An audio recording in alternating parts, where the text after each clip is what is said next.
Bank anywhere, at any time, with CB&S Bank's digital solutions. Managing your finances has never been so easy. Hello again, everybody. I'm Roger Hoover. Alabama men's basketball started conference play with a dominant victory on Saturday against Oklahoma. Here are post-game thoughts from head coach Nate Oates. Look, I thought our guys were pretty locked in tonight. I thought the start was good first half. We think we had them at a .76 on the defensive side of it in the first half. We did. So, I thought start the game, we were really locked into the defensive end. Fears, I think, only had 1 point at the half. He's been their leading scorer, so I thought our guys were ready to go on him. Obviously picking up a couple fouls in the first half and him sitting helped too. But, defensively we were much better, and then it fell off a little bit in the second half. We got a lead. It's one thing we got to work on. I'll have more in a moment. CB&S Bank has a long history of stability and a legacy of serving our community's needs for generations. You could say we know a thing or two about tradition. We've been family, community, and financially strong since we began in 1906. Being a team player is part of our culture. That's why at CB&S Bank, we're proud to sponsor the University of Alabama Athletics and prouder to take the field or court with you. Visit cbsbank.com today. Member FDIC and Equal Housing Lender. Join us tonight for Hey Coach and the Nate Oates Show, presented by Alpha Insurance, live at Baumhauer's Victory Grill in Tuscaloosa at 6 p.m. Central. Hey Coach is available to listen to across the radio network, the Varsity Network app, as well as the video stream on all CTSN social media platforms. Crimson Tide Today is brought to you by CB&S Bank. Crimson Tide Today is a production of the Crimson Tide Sports Network from Learfield.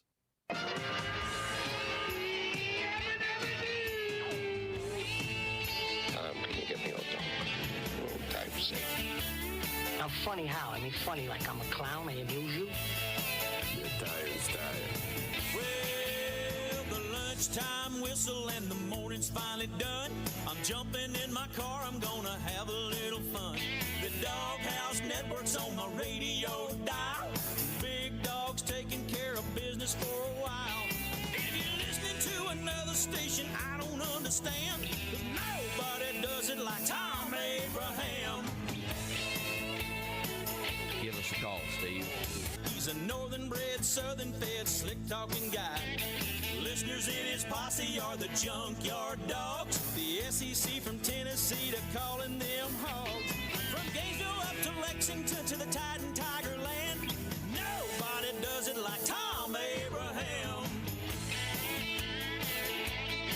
I guess I'm on here. Am I on? Can somebody respond?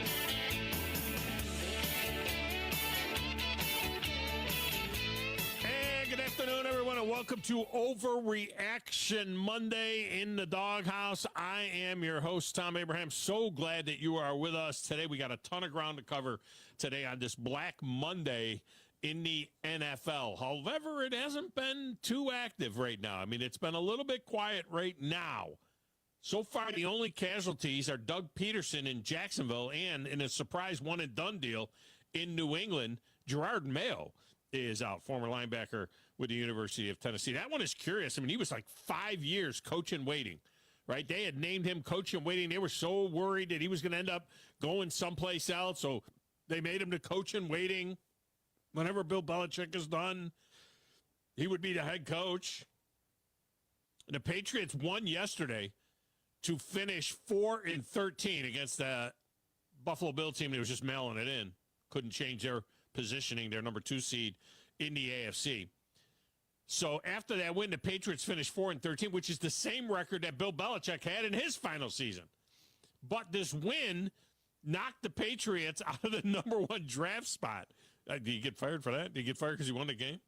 Screwed up there being in the number 1 draft spot? Which is now occupied by the Tennessee Titans. More on that in a moment. But we have plenty of NFL to get into now that the playoff field is set. And we got some more to chat about regarding the college football playoffs. Everybody's already talking about what changes could be made to tweak that and so on. But the ratings have been very strong. And we'll get into that a little bit. And a bit of the unfairness of the Notre Dame situation. And I'll explain that as well. But the college football playoffs resume Thursday and Friday nights. I mean, it is going to be a glorious 5 days of football as the season is winding down. Yeah, you don't have like a million games like you typically have. It's like one, and then it's one, and then it's one. But we got Thursday night, Orange Bowl. Notre Dame, Penn State. 1.5 point line. Notre Dame slightly favored. Friday night, Cotton Bowl. Texas getting 6 against Ohio State, which looks like a juggernaut right now. Saturday, 2 NFL playoff games. Sunday, 3 NFL playoff games. Monday night, an NFL playoff game. 5 glorious days. I mean, it's going to be pretty impressive. And thankfully, on Wednesday, sometime during the show, they're like, what time are you bringing the new sectional unit? They're like, oh, Wednesday between noon and 2. Are you good? What do you mean am I good, noon and 2? I'm on the radio noon and 2. Are you kidding me? But that's when they're bringing it. So it'll be in place for the new, or for the college football playoffs for Thursday, Friday, and then the NFL Saturday, Sunday, Monday. I'm stoked for that. I'm stoked for the playoffs, but I'm stoked for the new sectional unit being in there as well. We welcome those of you that are watching on WZZN TV, our YouTube channel, and on X as well. You can check that out if you haven't yet, as well as our listeners on 97.7 ESPN, the app, and those of you listening over the air in Winchester, Tennessee, on ESPN Winchester. Lines are open, 256-576-4977. Get you into the show. You can text the show, 7329-TA-SHOW, 732-982-7469. It is a great way to communicate with us. My X feed is at Thom Abraham Show. The Zone is on X at 97.7 ESPN. And go ahead and follow at ESPN Winchester. Speaking of apps, go ahead and snag the Zone app and the Talk Radio WZZN app for more great programming. And you can even get that ESPN Winchester app. Grab their great programming. And make sure that you keep an eye on all the socials and the calendar at 977ESPN.com so that you know what games are on, when, and where. Because the Zone, of course, has all your college football playoff action, Alabama basketball. What a win that was against Oklahoma. Man, did they take Oklahoma out behind the woodshed or not? Holy mackerels. All right, there's your non-football take today. So I don't have a lot of room to get non-football stuff in today. We'll start working some stuff in as the week goes on. But the Zone will have all your NFL playoffs right through the Super Bowl. And we got other great programming. We got Havoc Hockey, UAH Basketball. That's why we have those 2 channels there. Of course, Tennessee Sports. You'll find that on ESPN Winchester. So we've got it covered all the way across the board for you. We will do a post-mortem today. By the way, don't forget about your Big Zone deals. Go get your Big Zone deals. I know it's spitting snow out there. It's miserable right now. What a great time to buy some half-off golf. There's some of that left there. That's good all year long. What a great time to buy some half-off chow at one of your favorite restaurants. There's a bunch of that up there as well at Big Zone Deals. Get the link at 977ESPN.com or any of the other social media sites for that. We're going to do a postmortem today on the Titans and the Falcons. Teresa Walker of the AP in Tennessee will join us at the bottom of the hour on the Titans, who for the second year in a row wore Oiler gear against Houston, and for the second year in a row lost that game. You know, if you're gonna troll somebody, maybe you ought to win the game. Such a classless move. And at the top of the one, former Alabama All-American and Atlanta Falcon Mike Johnson will join us from 92.9 The Game in the ATL, as we'll talk about the Falcons and really what ends up being a very disappointing season. Very disappointing season. We get a chance, we'll take a look at what the projected win totals were for the various teams in the NFL and what they actually ended up being. You know, how they ended up actually, what the final results were compared to what the projections were. Look, if you are jonesing a bit for some football tonight, it's like it's Monday. We've been conditioned now for the last 20 weeks. I mean, Monday's Monday Night Football, right? We got something. So if you have been jonesing for some football tonight, don't forget that the FCS Natty is on ESPN, where North Dakota State, once again, is in the championship game, this time against Montana State. That's right. They took out North Dakota State, took out South Dakota State on their way in, and the Bison are now going for their 10th national championship in 14 years. Could this happen at the FBS level? Could we, now that there's a playoff, could we have a team get in and win, 10 natties in 14 years? I mean, look, the 4 teams that are in the national semifinals, the Final Four in college football in FBS, those 4 teams would not have been in the playoff. That's not true either. That's not true either. It's because of that convoluted, their seeding has them, they are the 5, 6, 7, and 8 seeds.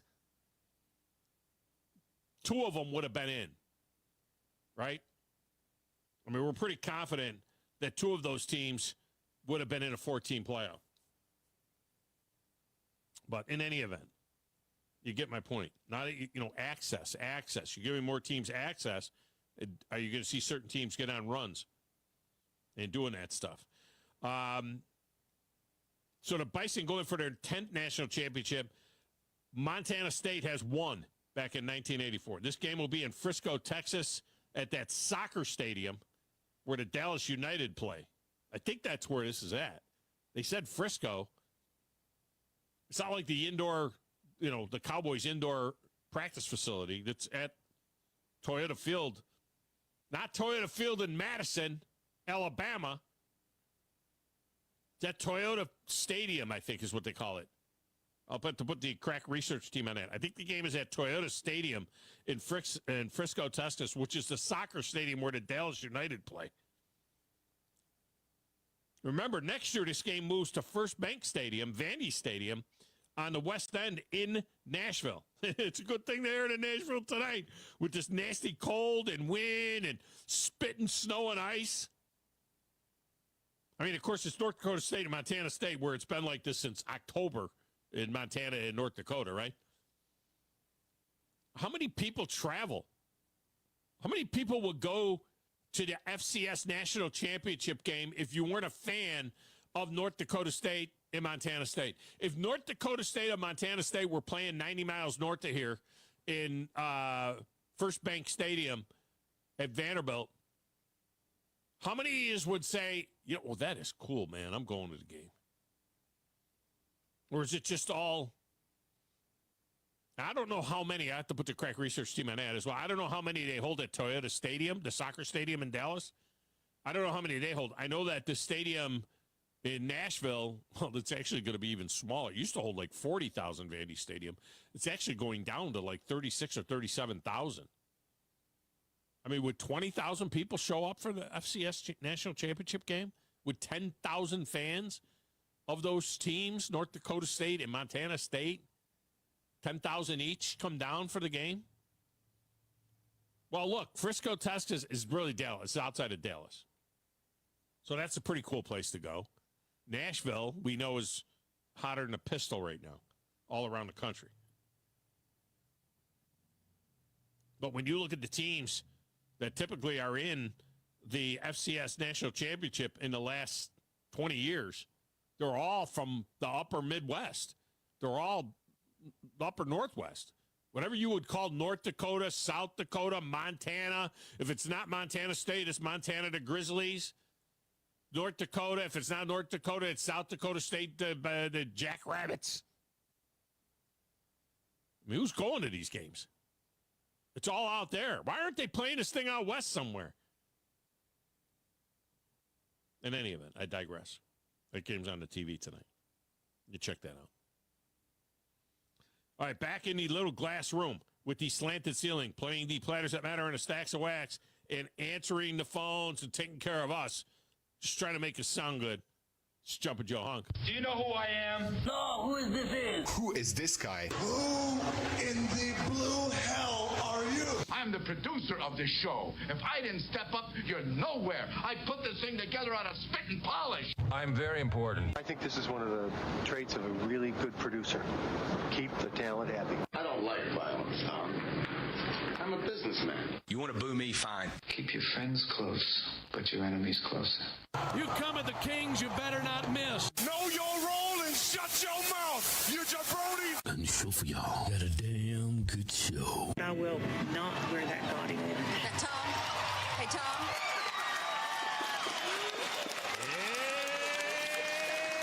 Hey, Jumpin' Joe. Joe, it's a sad day at the Hacienda today. I got to be honest with you. It's a sad day at the Big Dog Production Studios and at the next door Hacienda, the Big Dog Hacienda. Sad day. You know why it's a sad day? Why? Because today is the defrocking day of the house from the Christmas decorations. The Junkyard Babe has been working all day. I went and got her the boxes out of the back barn. I went and brought the boxes, fill up the entire. I had to take 2 trips with my pickup truck to bring all of the plastic boxes and all the storage boxes over.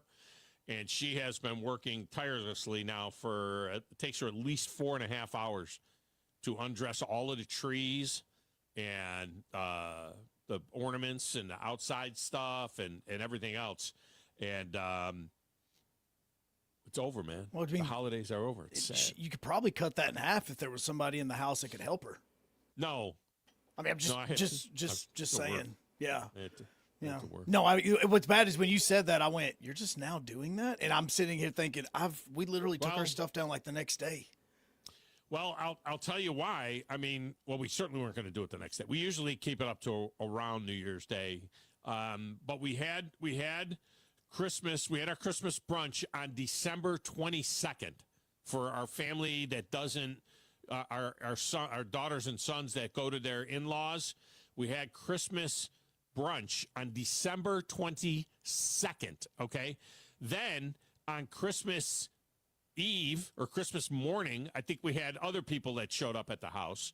Okay, we had my daughter and her 3 kids from down the street. They spent the night, Christmas Eve, Christmas Day. We do that. Okay, then the following weekend after that, we did Christmas tree for other people that didn't make it, that were traveling or whatever. And then we were ready to strip everything down. And then my daughter and her husband, who live in Nashville, with my newest grandchild Leo, they were unable to come last weekend because he had that RSV thing or RSVP or whatever, that MVP or, whatever that thing is that sometimes little kids get. The respiratory. Yeah. Yes. Yeah. The respiratory thing. Yeah. He had that thing. So he couldn't come out of the house last week. So we did Christmas.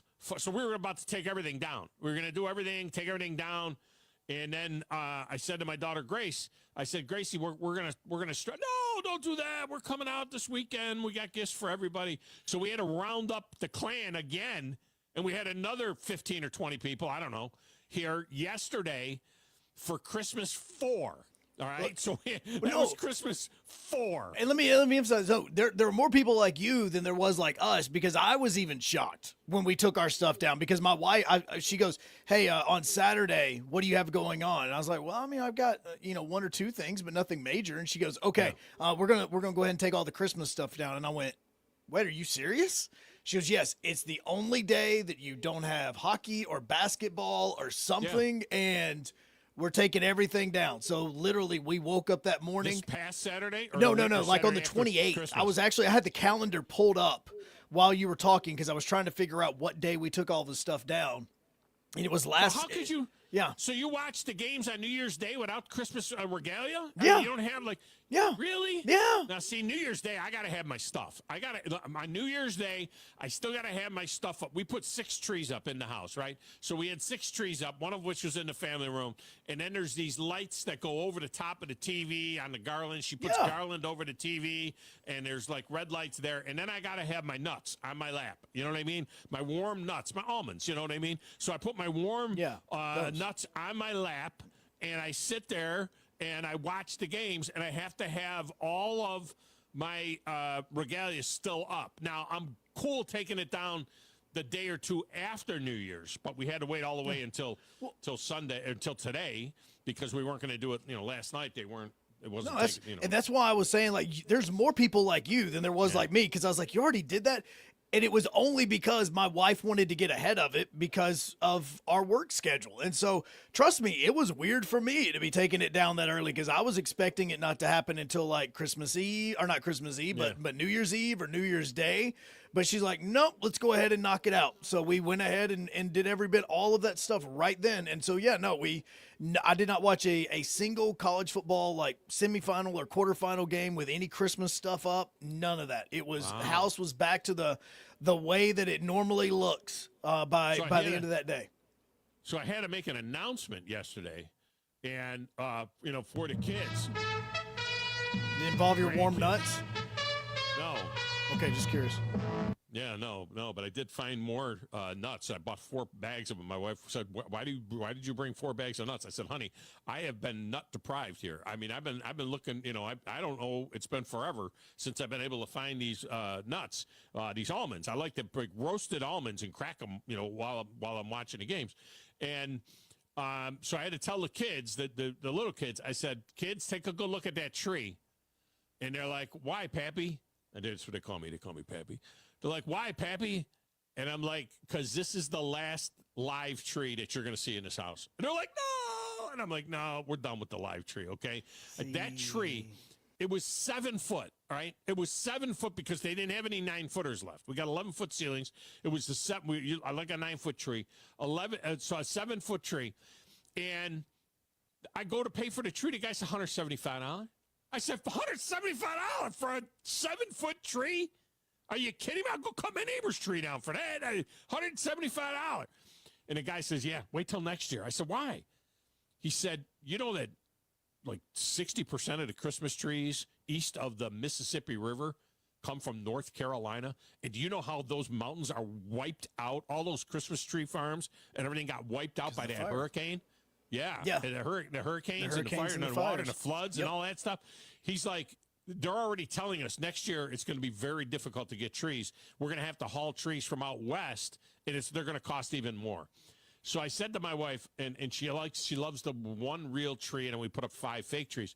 And I'm like, she's like, I'm like, "Hon, can we please just we'll get like a 9-footer artificial tree, get a good one." So she finally acquiesced. So I went to Walmart the day after Christmas. I went to Walmart. They had 9-foot artificial pre-lit Christmas tree. $400 was the tree, 50% off. Everything was 50% off. The girl says that tree's 50% off. I said, 50% off? Does that mean I only get 4.5 feet? Or do I get the whole tree? No, the price is 50% off. You get the whole tree, but the price is 50% off. So for $200, I bought a tree that we'll have for the next several years and is going to look fine. But this is the first time in the history of ever that we literally have next year's tree in the storage room before we took down this year's tree. And now you understand because the rising prices as to why Clark Griswold went into the mountains in 1989 to get his tree. Yeah. And that was over almost 40 years ago. And he was making that decision then. And now you understand the reason why he did it is because it would have cost you $250 next year. Now I will say, I would prefer to have a live tree. I would. But I also have children that thinks every single thing that's in the house is edible. Like they live in the gingerbread house with the old granny or something, and everything is edible, which means they would be eating tree bark, and that's not healthy. So, we used to go to Decatur and get one. This is 20 years ago. We would drive out to Decatur and get one for like $15, $20. We get a live tree, $15 or $20. Now the guy wants $175. Not in Decatur, the guy in Winchester. I'm like, no, I'm not doing that anymore. It's just too much. It'll be fine. We'll get that stuff you can buy, pine spray, and you spray it on the tree, and it makes it smell. Does the new tree have snow, or is it just green? No. Okay. No, I wanted the snow tree, and she said no. See, we have the snow tree. With the snow tree. We have the snow tree. I like it. She said she thought it was hokey. She said, that's too hokey. We're going to go, because I'll put my own stuff on it. So, all right, let's get a break.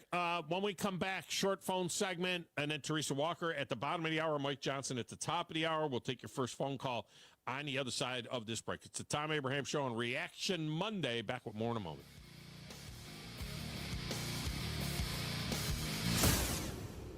Tom Luganbill here for my friends at Woody Anderson Ford. Bobby White and his team take great pride in their service department, and you can see it the moment you walk into those beautiful new service lanes. And just like a championship team, they all work together to make sure your experience is second to none, whether you drive a Ford or not. Also, check out the gold-certified pre-owned inventory at Woody Anderson Ford for great deals every day.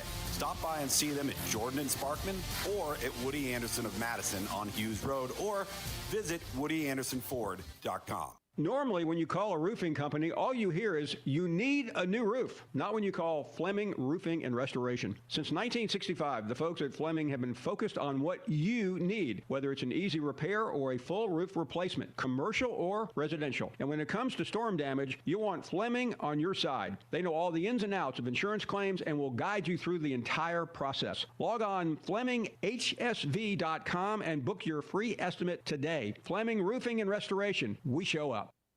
Uh-oh, Brad's buzzed. Oh, yeah? Yeah, he's starting with the woots. And now a speech. I just want to say that friendship is about heart and brain. Who's with me? Good thing is, he knows when he's buzzed. And my brain is saying, when it's time to go home, somebody call me a ride. Love that guy. Me too. Know your buzzed warning signs? Call for a ride when it's time to go home. Buzz driving is drunk driving. A message from NHTSA and the Ad Council. I don't think that many kids in my son's school even do it. He makes fun of his friend who vapes. He would never try it. She's into soccer. She's on the honor roll. She's just not the type. No way. No way. No way. No way. My kid would never vape. Get your head out of the cloud. Today, nearly 8,000 kids will start vaping. Maybe even yours. Learn about the dangers at talkaboutvaping.org.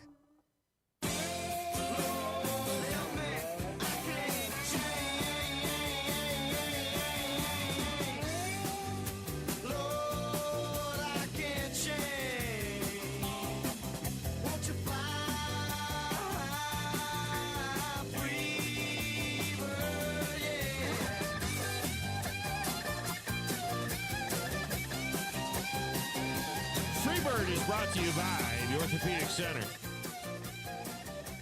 where thousands of area residents have received world-class care from the Valley's most trusted and experienced group of orthopedic surgeons and medical specialists.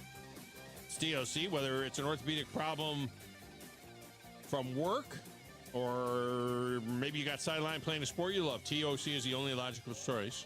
Stay in a game with TOC.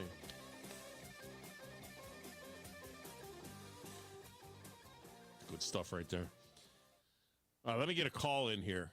And got to be very happy with the performance of his team last night to go ahead and secure the number 1 overall seed, courtesy of Alabama's Jahmyr Gibbs. It's the one and only Wolverine Dan. Wolverine Dan, welcome in. How are you? Uh-oh. Uh-oh, you got me now? We lose him, Joe? You got me? No, he's there. He's there. Okay, well, I can't hear him if he can hear me. There you go. Now I can hear you. All hey, right, man. okay. All right. Okay. All right, well, so I'm on the air, correct? You are? Okay, good. Try to stay warm, Tom. It's cold out here. It's only going to get colder. I just knocked down a little bit of homemade soup and a cup of coffee. First off, I think it's important that try to say positive things to the Bama girl. Bama girl, if you're listening, thank you so much for Gibbs. We appreciate it. I mean, really, Tom, I really need to thank her. Unbelievable. Yeah. Wow. Listen, holding the Minnesota Vikings to 3 field goals in a makeshift defense. No, now tell me. That's the part that's amazing. Is the defensive effort is the part that's amazing. More so than the offense. What they did, what they're going to do. But defensively, that's incredible. That was incredible. Azzaloni, I always get his name mixed up. And staying in shape. Not winded, and staying in shape. He's a pretty good sized linebacker. Very talented.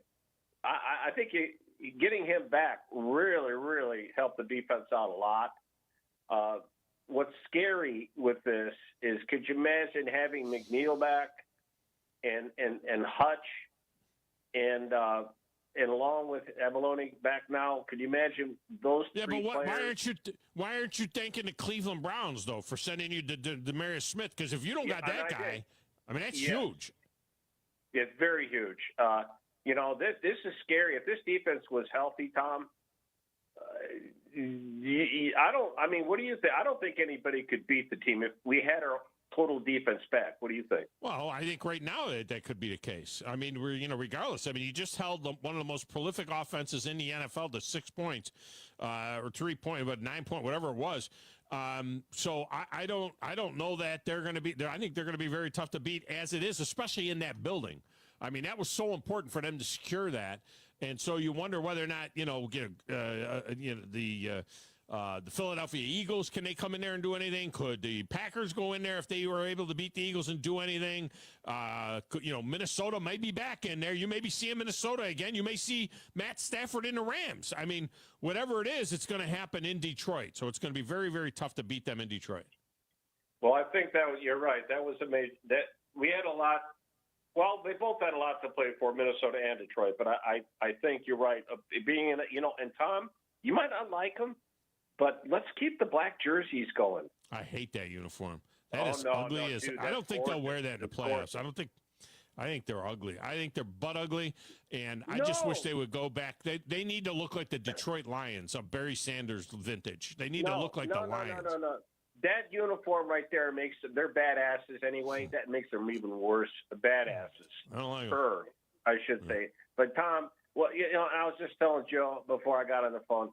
What a glorious run! I mean, the double dip, Bama getting the national championship. I'm still natty danny for at least a week or so, And then if I get this Super Bowl, I told my son, we were doing the Beauty and the Beast, where they got Lemire, Cogsworth, Mrs. Potts. Look at us, we all hug each other. We do that every time we score. We did that jumping up and down in the living room. Kids are having a great time. Tom, if I win the Super Bowl, it's okay. Tom, if I get hit by a truck after we win the Super Bowl, You're good. You're good. Oh yeah, okay. Yeah. Wouldn't you got be good?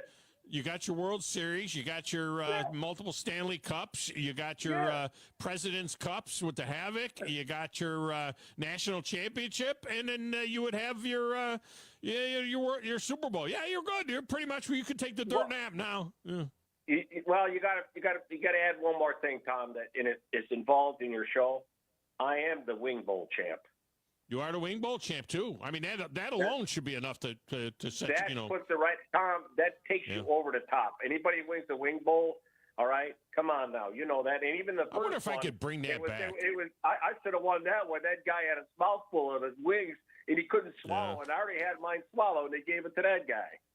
Yeah. So anyway, with that said, right, Bama girl, Happy New Year, girl. All right, I still love the show here. You know that. I enjoy all this. Bama girl, It's all good. It's all fun. It's all entertainment.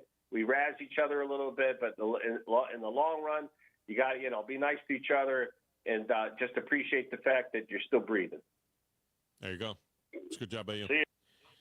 I wonder if I could bring back. I can't. The original Wing Bowl was in Philadelphia, and that's where I ripped it off from. I mean, there's nothing new out there. So the original Wing Bowl was in Philadelphia, and it got to the point where they had 15,000 people showing up at the Spectrum in Philadelphia, a radio station. A radio station would get 15,000 people coming out to their Wing Bowl in the thing. Well, they had to end it after it was like 15 or 20 years they did it. I did it like 5 or 6 years. But they had to end it because, as usual, lawyers. They had to end it for purposes of liability, Joe. You can't have a gluttonous contest anymore. You couldn't. You had to have the listeners would all have to sign something saying if you choke on a wing, we're not responsible. The restaurants said no, we can't do this anymore. Somebody's going to die during a Wing Bowl, and we had to stop doing it. That sucks. Gave them their warm nuts. Can't believe that. Cannot believe it. Yeah. Give a warm nut eating contest. You never know how that would work. They signed the paperwork. It's consent. We'll get a break. When we come back, Teresa Walker will join us next from the AP in Nashville. What are the Titans going to do with that number 1 overall pick? And what changes could we expect there so that they don't continue to suck next year? We'll talk to her next, right here on the Thom Abraham Show.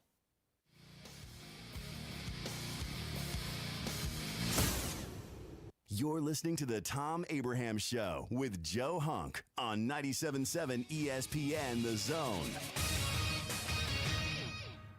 This is Brent Musburger's VSiN Action Update on 97.7 ESPN The Zone. Brought to you by G-Bank. Earn cashback rewards on every eligible gaming transaction. VSiN.com/Gbank. Subject to credit approval. Terms and conditions apply. NFL Week 15 will start on Thursday night when the San Francisco 49ers take on the LA Rams at Levi's Stadium. The Niners are 6-7, and they will continue the rest of the season without running back Christian McCaffrey, while the Rams have won 6 of their last 8, got healthy, and now it's 7-6, one game back of Seattle for the division lead. San Francisco has dropped 3 of 4. The 49ers are a 3-point home favorite, -105 against the spread. The Rams getting the 3 points are -115. On the money line, Los Angeles is at +130. San Francisco -150 with the over-under sitting at 49.5. For VSiN.com, I'm Tony Desiri, 97.7 ESPN The Zone.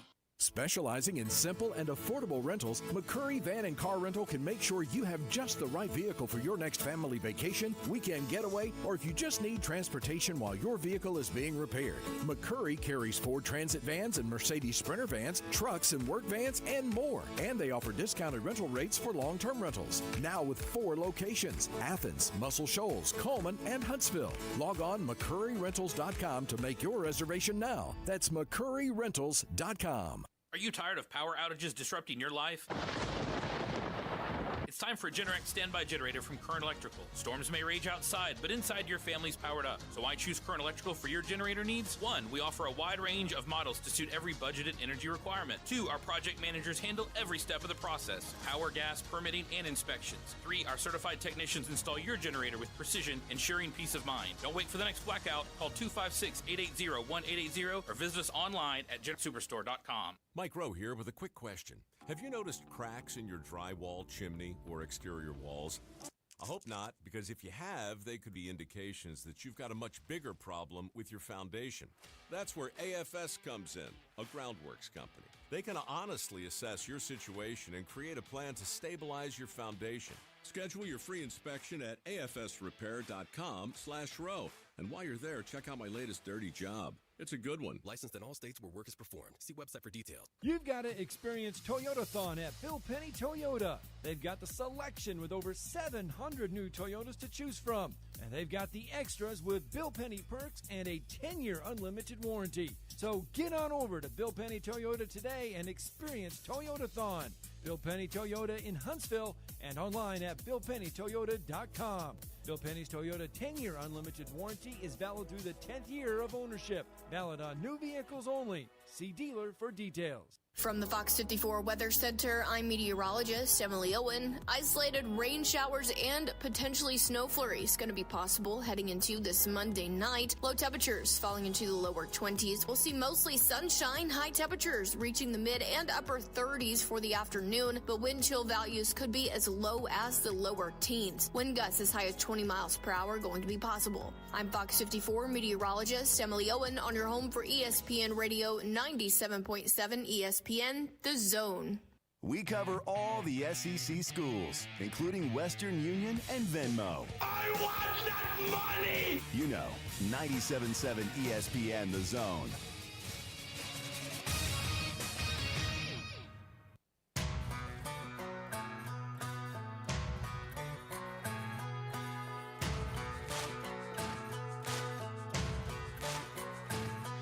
Got a gypsy soul, I'm a rebel and rogue, and I'm always on the run.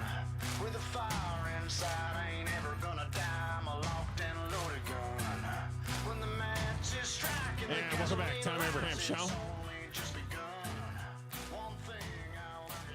So if this was next year, Teresa Walker would be bundling up right now because she would have to go out to West End probably. and cover the FCS National Championship game. Where North Dakota State will probably be playing in that one as well. Yes, well, yeah. Well, that's every year North Dakota State plays in it. I mean, come on. Just about. I don't know. Maybe she would have somebody. I think she's got a couple of slappies. I think she's got a couple of interns or something. She sent somebody outside, look, you go cover that game. Maybe not. I think she'd probably handle it herself.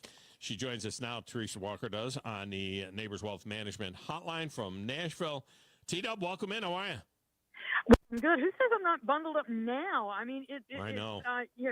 It's clean out day at Titans HQ, and we had the players, and we're waiting for Brian Callahan, who's scheduled to talk to us at 1:30.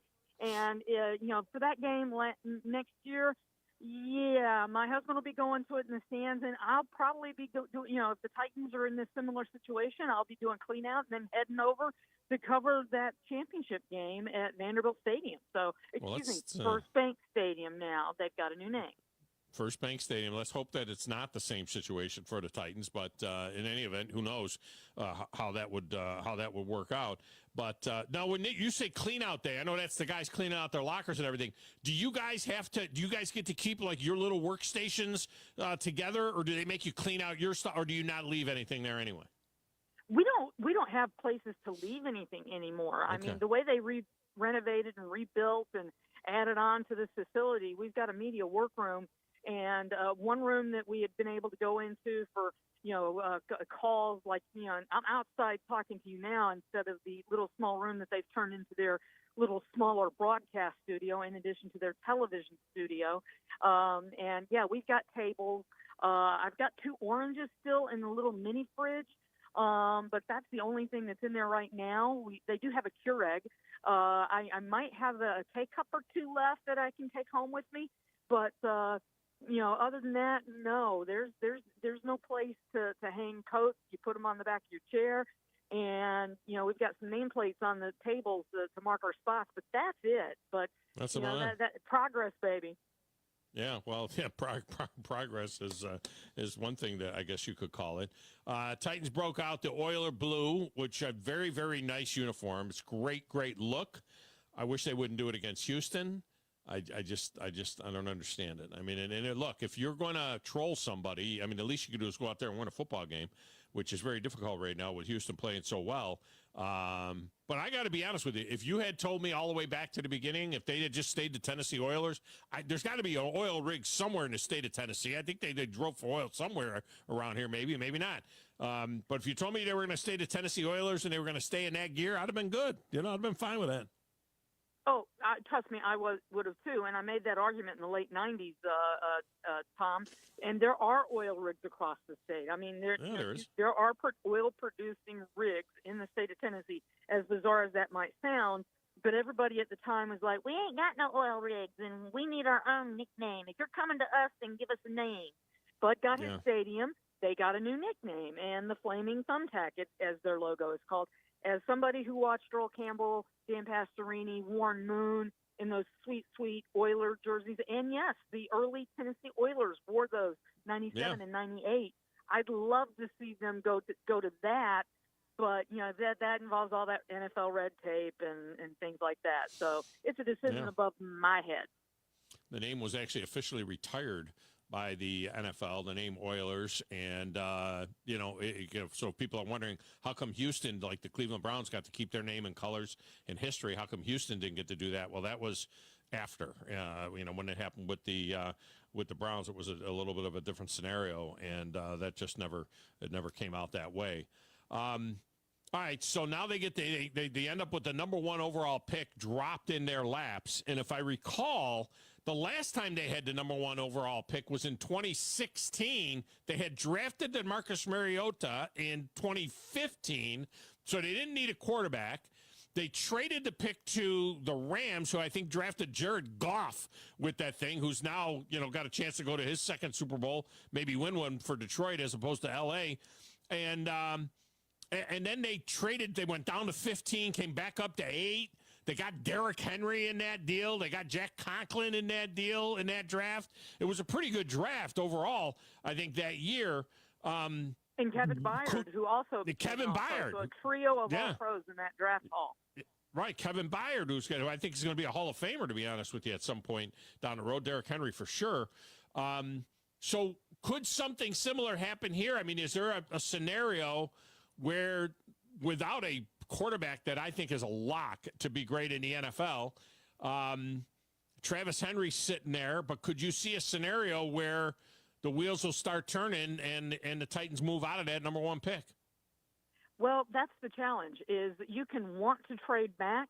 You need somebody to fall in love with Shedeur Sanders or Cam Ward or Travis Hunter, who honestly wouldn't be a bad choice for this team because, we talked to Will Levis, and he said he had conversations with the coaches, et cetera, and, he sounds confident that, he might be the guy who gets the chance to continue making his case to be their quarterback.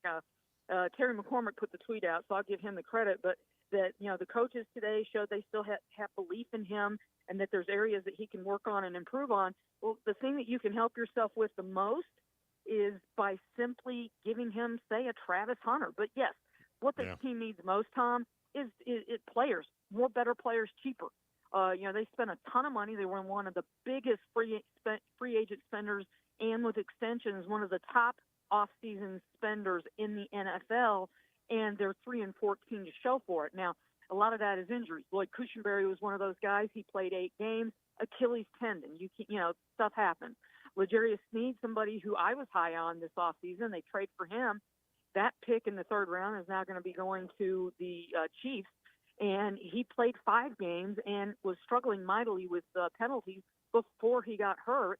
And he told reporters last week that he needed some bone marrow injections into his quad to help that recover. So, and then Chidobe Awuzie, all these guys they brought in.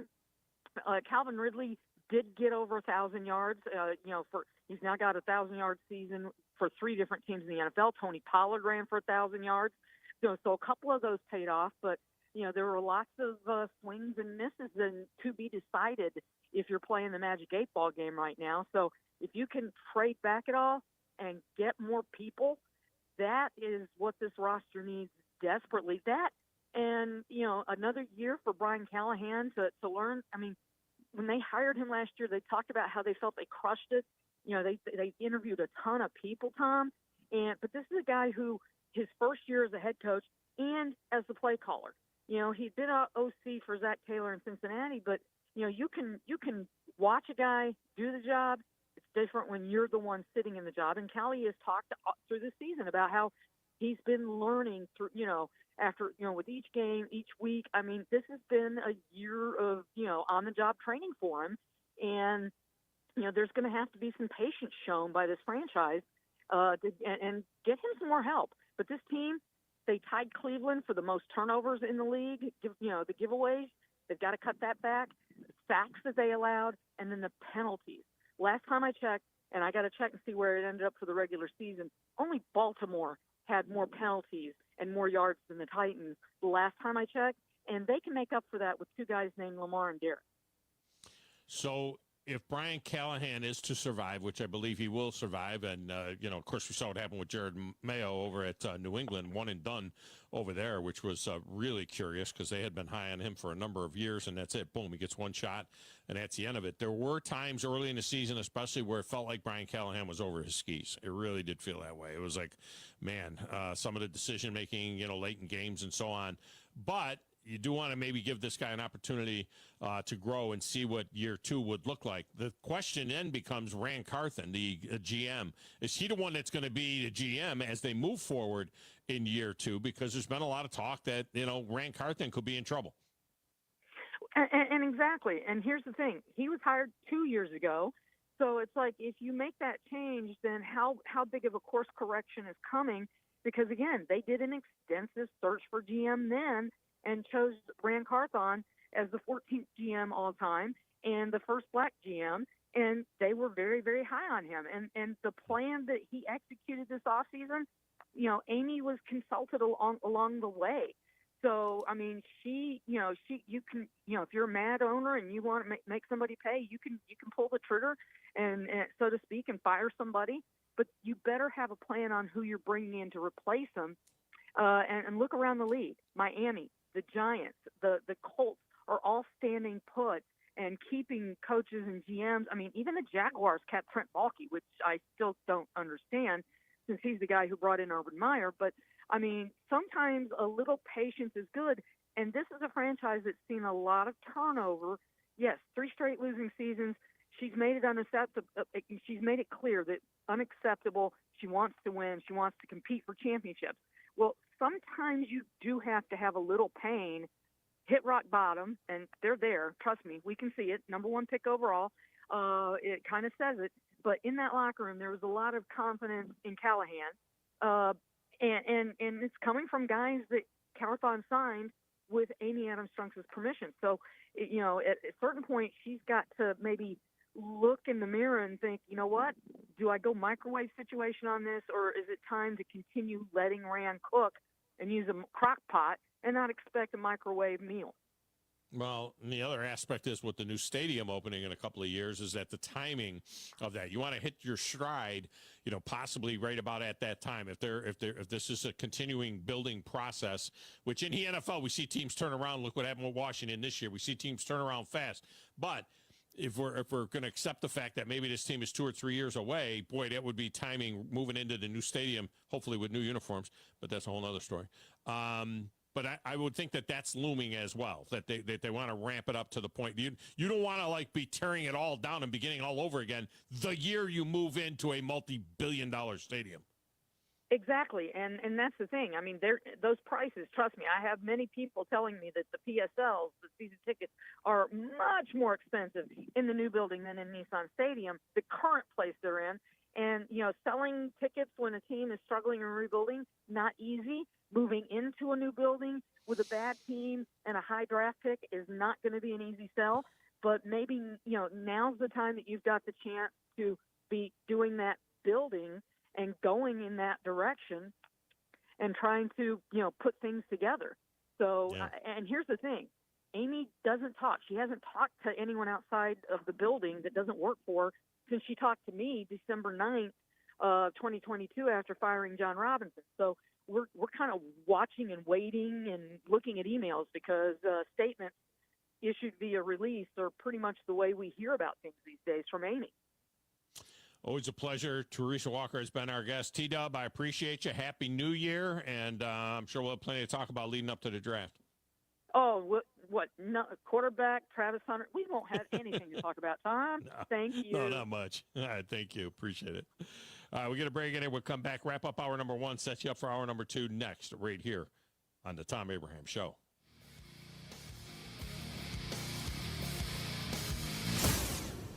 You're listening to the Thom Abraham Show with Joe Hunk on 97.7 ESPN The Zone. Mike Rowe here with a quick question. Have you noticed mold, mildew, bowing walls, or water in your basement? I hope not, but if you have, your basement is losing the war against groundwater. That's where AFS comes in, a groundworks company.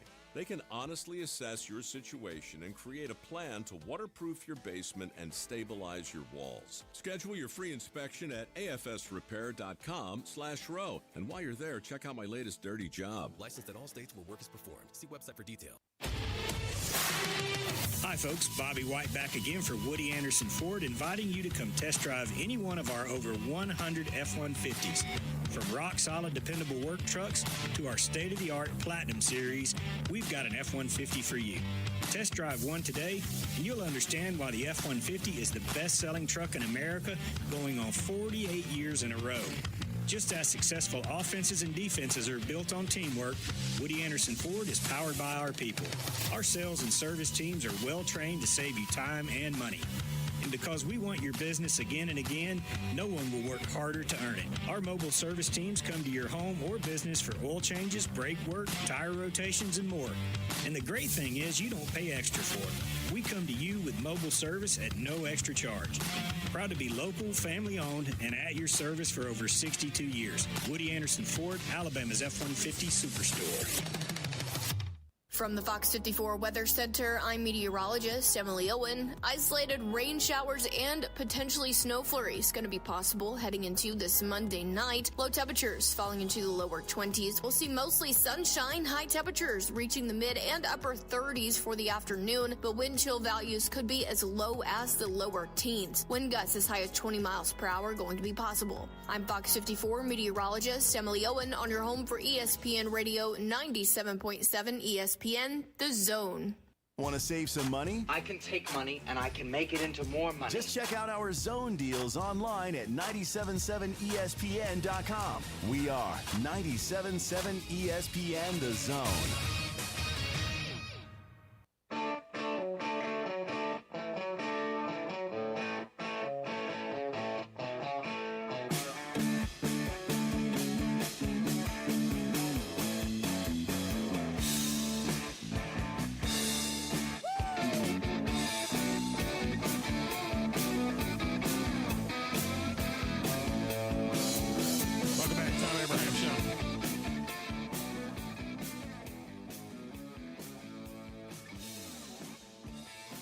Having an even more disappointing season maybe than the Titans was the Atlanta Falcons. We all thought two things. One, Kirk Cousins was going to blow up for the Falcons, and that was the thing that they needed. They brought in Raheem Morris. I had questions about whether or not Raheem Morris would get this team to where they needed to be. They end up after a heartbreaking loss yesterday, trailing a lot of that game against Carolina.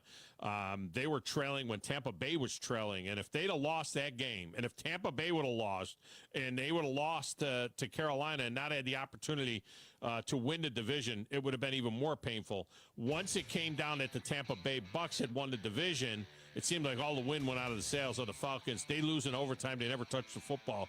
And they end up 8-9. Now, Vegas had their over-under at 9.5. And so they end up with 8 wins, under by a game and a half. So it wasn't like they were that far off of what the expectation was. But the expectation in Atlanta and with Falcon fan was, I think, at least somewhere in that 10-11 win range. I had them at 10-7. I missed that by a couple of games. All right, coming up next, former Alabama offensive lineman and Atlanta Falcon Mike Johnson will join us right after this on the Thom Abraham Show.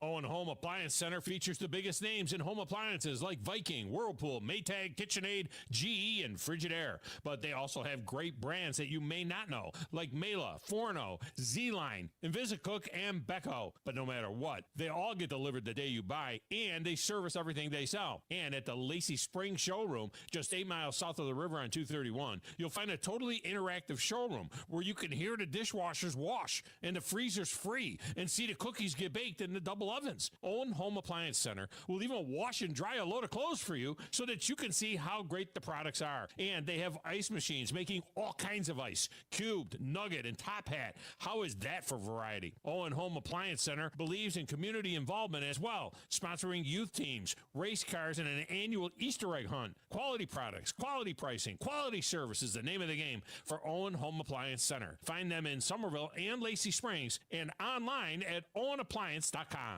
You'll love the expanded wine selection at Liquor Express. From special occasion to everyday table wines, they've got what you need. Meet your friends at the largest tap wall in Alabama with 105 rotating selections. Then take home a growler full of your favorite or choose from our 1,000 canned or bottled beers. Need help stocking your bar or planning your party? Liquor Express has a knowledgeable, professional in-house staff that can assist you with anything from your bar to the planning of your special event. Visit liquorexpress.net for tasting specials, giveaways, and classes. Mike Rowe here with a quick question. Is your concrete... It's time to get your family into boating. The Huntsville Boat Show is back January 16th through the 19th at VBC. Shop, compare, and save thousands on your family's dream boat. Hundreds of new boats to purchase on site. Shop pontoons, wake surf boats, fishing boats, and more. Visit HuntsvilleBoatShow.com. It's time to get your family into boating. The Huntsville Boat Show is back January 16th through the 19th at VBC. Shop, compare, and save thousands on your family's dream boat. Hundreds of new boats to purchase on site. Shop pontoons, wake surf boats, fishing boats, and more. Visit HuntsvilleBoatShow.com. This is SportsCenter. Christine Lisi. The Jaguars have joined the Jets, Bears, Saints, and Patriots as teams in need of a new head coach. Jacksonville fired Doug Peterson after 3 seasons. The team's 22-29 since 2022, missed the playoffs in back-to-back seasons. GM Trent Baalke will return. Jacksonville will be searching for its 6th head coach in 13 years. The Giants, as owner John Mara indicated during the season, will bring back both Coach Brian Daboll and GM Joe Schoen. ESPN's Adam Schefter is reporting the Bengals fired defensive coordinator Lou Anarumo. Cincinnati's defense this season finished in the bottom half of the league in yards and points allowed per game. Jets quarterback Aaron Rodgers not sure what's next for him. Told reporters he needs some time away to think about his future in the game, his future with the Jets, if they want him to be a part of the next phase, or be ready to move on.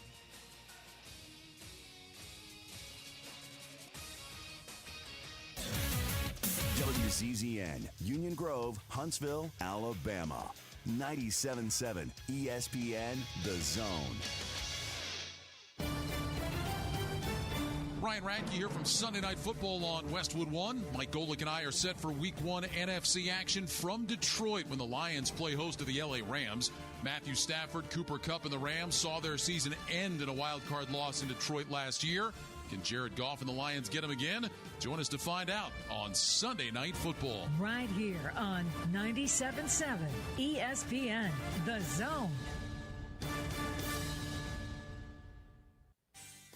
Electric cars are coming faster than you think, and that's why we're bringing SEMA Connect to Alabama. Our team educates you and helps provide a long-term plan for your business.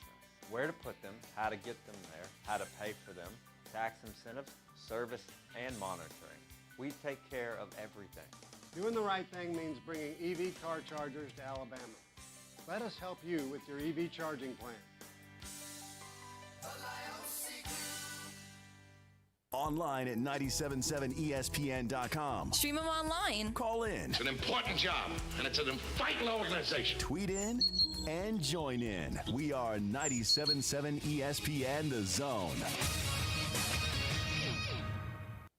You need to be more like a dog. Like what you guys are doing. You've got your fingertip on the pulse of your listeners. You guys know what they're talking about. Be a dog. God bless the show. You are the Messiah. We need more dogs. This is the best show on radio. The big dog, Thom Abraham, is here with you. Hey, I see you. I see you, dog. So settle in and get your bark on. That's my dog. Now live, here he is, the big dog, Thom Abraham. How you doing? How you doing? How you doing? How you doing? How you doing? How you doing? How you doing?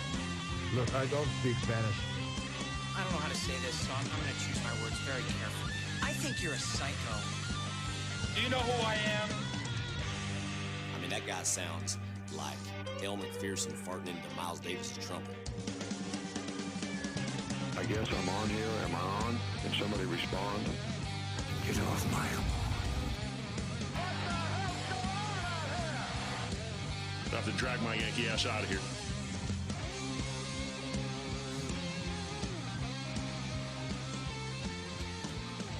And welcome back. Hour number 2 of the Thom Abraham Show on an Overreaction Monday. It's a Black Monday throughout the NFL. Not as many names we're not seeing popping as a lot of times you do on this day. Of course, there had already been a couple of jobs that had opened up, and maybe the most surprising one that we're seeing here is the Gerard Mayo firing in New England. That was a one-and-done deal. Also, of course, fired earlier in the day. We knew that Doug Peterson was going down to get a great start with the Jags, and then that one went away. So we'll see what happens here, and going forward in the NFL. All right, joining us now on the Neighbors Wealth Management Hotline is either my old boss from New York, my old sales manager, or Mike Johnson, former NFL player with the Atlanta Falcons and Alabama All-American, and my former broadcast partner as well. Mike, welcome in. How are things going in New York? Yeah, windy and snowy up here in New York, man. You are, man. I didn't realize just how old you were, big dog. Man, let me until yesterday. All right, so for our listeners' sake, this was the most bizarre scenario. when you have 1,800 names in your phone, this is going to happen every once in a while. But there are 2 Mike Johnsons in there. My old boss was named Mike Johnson, and of course my buddy Mike Johnson, who I did games with out of Atlanta, and the old offensive lineman from the Crimson Tide. And my phone merged the 2 contacts, and so I texted Mike last night. But I got a response from my old boss, and he was laughing. He was like, "Are you sure you want me to come on?" And I thought it was Mike in Atlanta saying, "You don't want me to come on because I'm going to go off."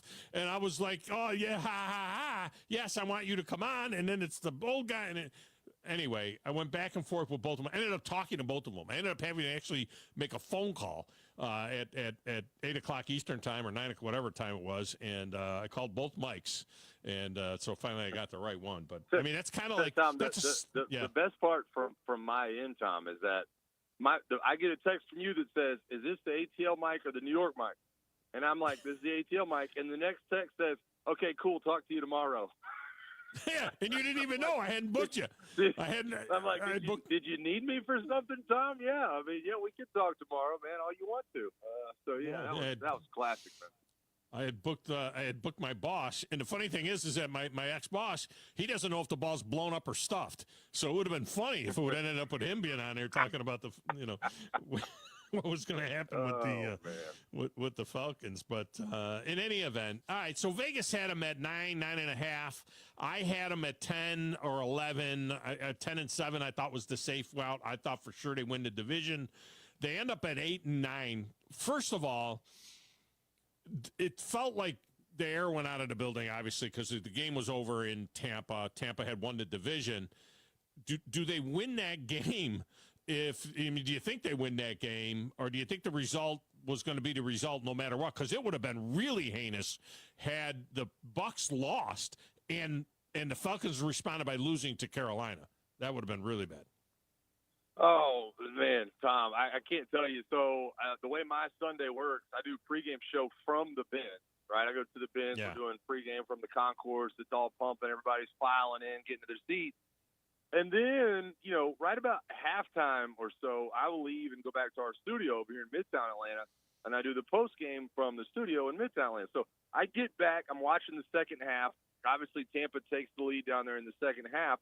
I'm watching 2 TVs, and by the time Mike Evans caught the ball at the end of the game to go over 1,000 yards, I was like, thank you, Jesus.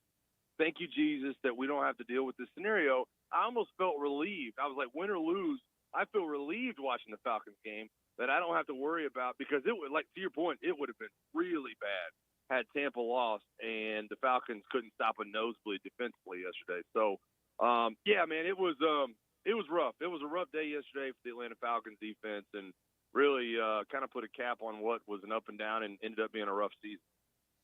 We started the year off after the draft, the day after the draft, with you on the show, beside yourself, that the Falcons had actually drafted Michael Penix. And it was just like, what the heck, with all the investment that they had made, into Kirk Cousins. Cousins never seemed to find that groove. I thought about 3 or 4 games. I remember they had that one game, and was it a Monday night game or Sunday night game or something, and they won, and they played real well, and it's like, okay, now Cousins is ready to cook a little bit. But then it never really happens, and Penix ends up the starter by the time the season ended. But who would have thunk that it would have ended up this way, and who would think that maybe they should have made the move to Penix 2 or 3 weeks before they actually did? Yeah, and it's tough to say, and I'm with you. I thought they would do it a week before they did. I thought they would do it when they, were going on the road to Las Vegas to play a bad Las Vegas team. I thought, okay, it's a road game. If that's his first start, then, it is what it is. But I think, talking to Raheem Morris and having him on our station a bunch over here, his thought process was Vegas isn't a good team. Maybe we can get Kirk back on track. Like that. Yeah.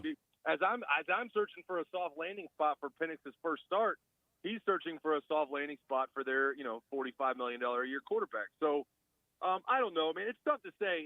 And look, to your point, Kirk had his ups and downs, but we're also talking about a guy who, what did he start? 12 games, 13 games. He ended up being the 2-time NFC Offensive Player of the Week, in that span. So it's tough to say. I think that you can look at it in hindsight and probably say maybe a couple of weeks earlier, but you had the 4-game skid, Tom, really the only one unforgivable of the 4-game skid was against the New Orleans Saints, and that was the first one of the 4-game skids. So they lost 6 games this year to playoff opponents, and that would have been forgivable up until yesterday, I feel like. And then once you gave up 44 to our buddy Bryce Young and the Carolina Panthers, then all of a sudden everybody's like, all right, dude, like this is not nearly as good as we tried to spin it. This is bad. How about Bryce Young saving his career? I mean, really, he was so bad early in the season. They sit him down for a minute and like, hey, just go over there and watch for a minute. And then he comes back, and I think he was 12 touchdowns and 3 interceptions down the stretch and looked like the guy that they thought they were getting. And, maybe that says something about these guys sitting and watching for a little bit. So Kirk Cousins, I don't know exactly what the numbers are. I think they can. What can they save if they end up letting him go? Isn't there? It's only like 10 or 20 million, right? If they were to let him go on, they're on the hook for a minimum of 70 million, no matter what. Not quite. It's I think they're on the hook for, let's call it 60 more million. Yeah, you might be in the right ballpark. The bottom line is if they make him a June 1st designation this year, you can split it, the dead cap hit over the next couple of years. So that's kind of what to look for. And look, this is a guy who has a no trade clause. That's an important thing to remember for Kirk Cousins. Even if you tried to trade him, it doesn't mean he has to say yes. You could go straight up Russell Wilson on this thing and be like, no, you guys aren't going to do that to me. And, see what happens from there. But look, and I don't know how much you realize this time. Here's the interesting part of the Kirk Cousins ordeal. His wife is from Alpharetta over here. Yeah. He has bought a home over here just outside of town, over in the Sewanee area over here just outside of Atlanta. They've completely redone the home over there. His wife seems to really like the neighborhood. It seemed like they were setting up to live there for the long haul. Like that's where they want to be in Sewanee, Georgia. So I don't know what the future holds for Kirk Cousins. I think I would err on the side of, they'll probably have to cut him, take the cap hit, make it a post-June 1 designation. But, I think if you could get creative and you could find a good place for him to land and a place that he would be willing to go or maybe even restructure something, then I think that there's the possibility to do that. But as it sits right now, I don't see how else it would land other than you having to get rid of him, trying to save whatever money you can, and kind of scratch and claw from there. The good news is your rookie quarterback seems to be pretty good, and so it kind of all evens out in that aspect, financially as you move forward. Well, then, and I agree with that. The rookie quarterback is pretty good, and he is on that rookie contract. Would a 37-year-old Kirk Cousins, who's renovated this house in Sewanee, Georgia, and wants to be there, and so on, he's at that point in his career. There's only a couple of years left at best anyway. Would he be willing to stay and be in that mentorship role? Would that be too much for Michael Penix? Or, Penix seems to be a pretty mature guy. He's an older guy as a quarterback, young quarterback anyway. Could you see a scenario where Kirk Cousins says, you know what? If they want to pay me the $70 million, I'm going to stay right here. I'm going to enjoy my new house. I'm going to do everything I can to help this kid. And if it falls apart a little bit, I go in and play and can win a football game for him as a quality backup, only because of the finances of the fact that Penix for the next couple of years is on the low rookie deal. Is there any way he stays? Well, I personally think that's the best case scenario. Now, I haven't talked to many other people in Atlanta that think that that's even plausible. But he's not a bad guy, right? He's not a locker room cancer kind of guy. He's a good dude. Yeah. That's what I was going to say, Tom. I think you have the perfect scenario for if this were to ever happen in the NFL. I think Kirk Cousins is the guy to do it. Kirk is, 36 years old at this point. Right now, And I think you look at it, and I would just say, hey, Kirk. And here's the other thing: the going rate, Tom, for a backup quarterback in the NFL that's a veteran, which you're going to need with a rookie. I mean, a second-year guy next year, Michael Penix, you're going to need a veteran backup. You're not going to move forward with Nathan Peterman, who's been their third guy all year. The going rate for a backup in the NFL, veteran backup, is $6 or $7 million, right? Mm-hmm. So that's another thing to think of. You have a lot of guys, depth-wise, that are about to be free agents, specifically on defense. I don't know if you want to afford to go, lose all that Kirk Cousins money and pay another guy $6 or $7 million to come in. So I don't know. I think they're going to have to get creative. I think they'll have to get with Kirk's, representation and everything else. But I know Kirk's a family guy. I know that he knows he's in the end of his career. I know that Kirk's not blind to the fact that he didn't play well. Kirk's pretty honest with himself. So maybe there is a situation where they can figure something out. I don't know, and I haven't talked to anybody else who really shares that kind of that frame of reference. But we'll see. I know that Kirk, Terry Fontenot, the GM, they'll all do what's best by Kirk, and they'll kind of be forced to from a franchise standpoint. So we'll see what happens. But either way, man, there is a lot of money getting ready to exchange hands for not a lot of football being played. Mike Johnson with us here talking about the situation in Atlanta as they finish 8-9, disappointing finish to the season. And, of course, the Kirk Cousins situation. He seems like the guy. He seems like a future coach. He's been an overachiever his entire career, was a 4th-round draft pick. I loved him when he came out. I mean, when he first came out, I thought, you know what, if RG3 is going to be the guy in Washington, I remember thinking, man, I'd have loved the kid in Cleveland. I would love to see him be traded there because I thought he would blossom, which he did in Minnesota. Now, a lot of that might go on to Minnesota's staff as well because they seem to have, with Kevin O'Connell especially, a quarterback whisperer up there. I mean, that's just absolutely incredible what's going on there. All right, talk to me about Kyle Pitts because this is another guy that was supposed to be a unicorn coming out, and he's been disappointing. I mean, there's no two ways about it. He is now 4 years in. What's his situation and what's his future in this offense? Well, unfortunately, they've already picked up his 5th-year option, I believe, and so that's going to be something you have to deal with moving forward. But listen, Tom, I went on record last year on our show over here. It's not on the coaches to me. I know a lot of people say, well, they got to figure out a way to feature Kyle Pitts. Kyle Pitts ain't open. Bottom line, Kyle Pitts ain't open. You can say he's a unicorn of a tight end, that he runs routes like a receiver, but the size of a tight end. He was supposed to be. But if you're not, if you're not running routes as good as a wide receiver, and you're not blocking as good as a tight end, then what's the point of being both, right? You essentially have a poor man's wide receiver and a poor man's tight end. They just seem to be merged in the same body. And he's frustrating to watch, point blank. There's a number of guys on this team. I put Kyle Pitts in that category. I put Matthew Judon in that category. That, simply put, you're not getting the most of down in and down out. And we actually, I talked to a buddy of mine earlier. We were talking about Dan Campbell. That's the beauty of what Dan Campbell's done in Detroit. Every guy on that roster, he's getting to play to a level. He's a leader of men, if you will. They're getting to play to a level that they otherwise wouldn't have played at. Guys like Kyle Pitts, Matthew Judon, it seems to go the other direction. You're not getting as much out of them as you bargained for when you brought them into this franchise. And it's not, to me, it's not on the coach anymore. It's not on the GM. It's on those guys. Kyle Pitts won't land anywhere else in the NFL if he doesn't put something better on tape next year. And Matthew Judon's getting ready to be a free agent, and I can't for the life of me imagine them bringing him back into the fold for the Atlanta Falcons. So we'll see what happens. But the Kyle Pitts saga, to me, it's run its course. I told my co-host about 3 weeks ago, I said, I'm tired of talking about it. I don't want to talk about Kyle Pitts anymore. Kyle Pitts, to me, has not proven that he can do anything. The best thing that we can say about Kyle Pitts, the best thing we can say is that he was a 4th overall draft pick. And when you're 4 years into your career and that's what you have attached to your name still, then I don't think you've done anything or put anything on tape that tells me that you're going to be a superstar caliber player at any point in your career. So, we'll see what happens with it. I know, look, he's going to be around here. They're paying him, I think, $10 million next year.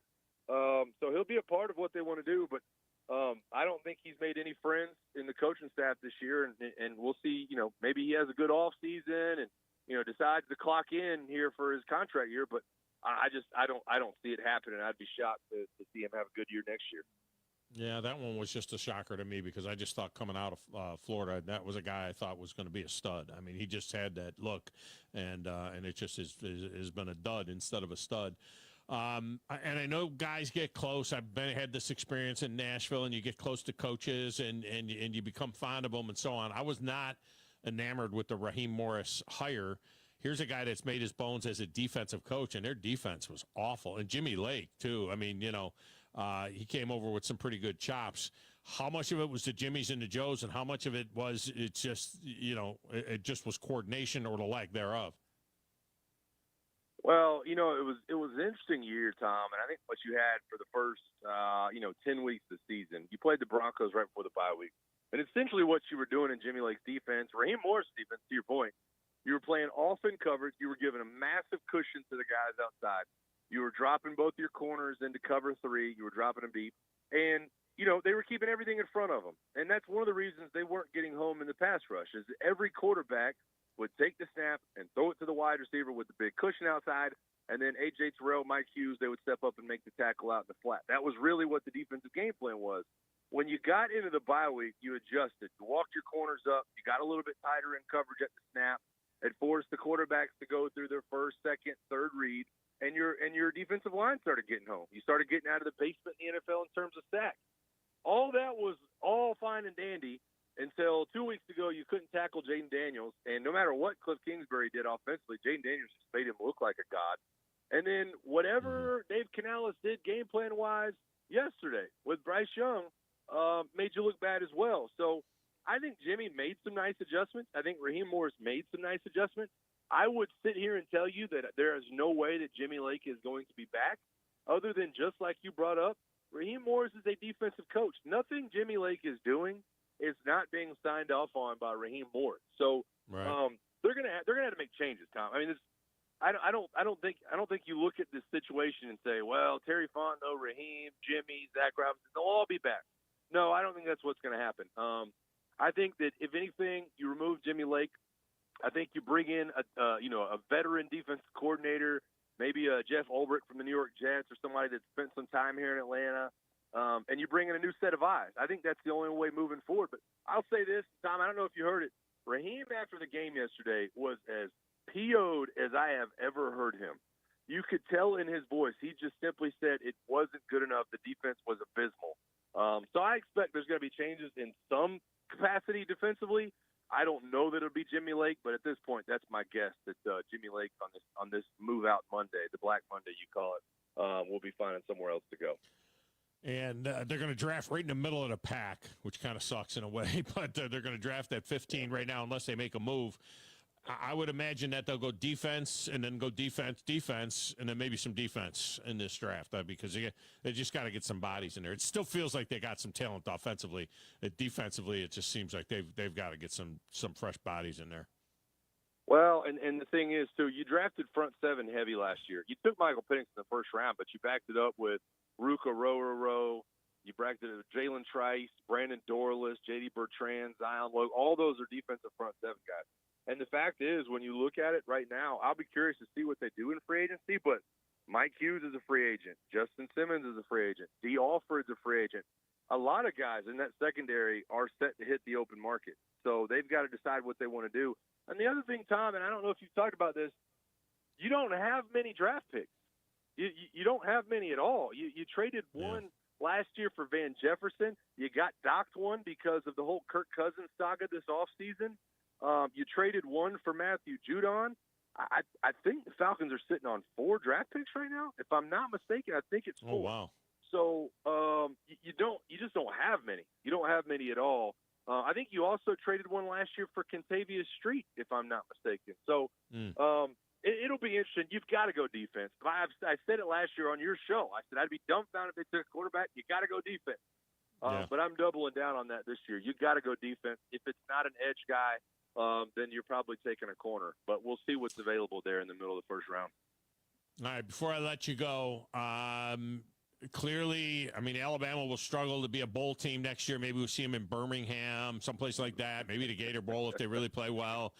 The SEC, the great basketball conference, but, football is just terrible in the SEC. There's no doubt it's all falling apart.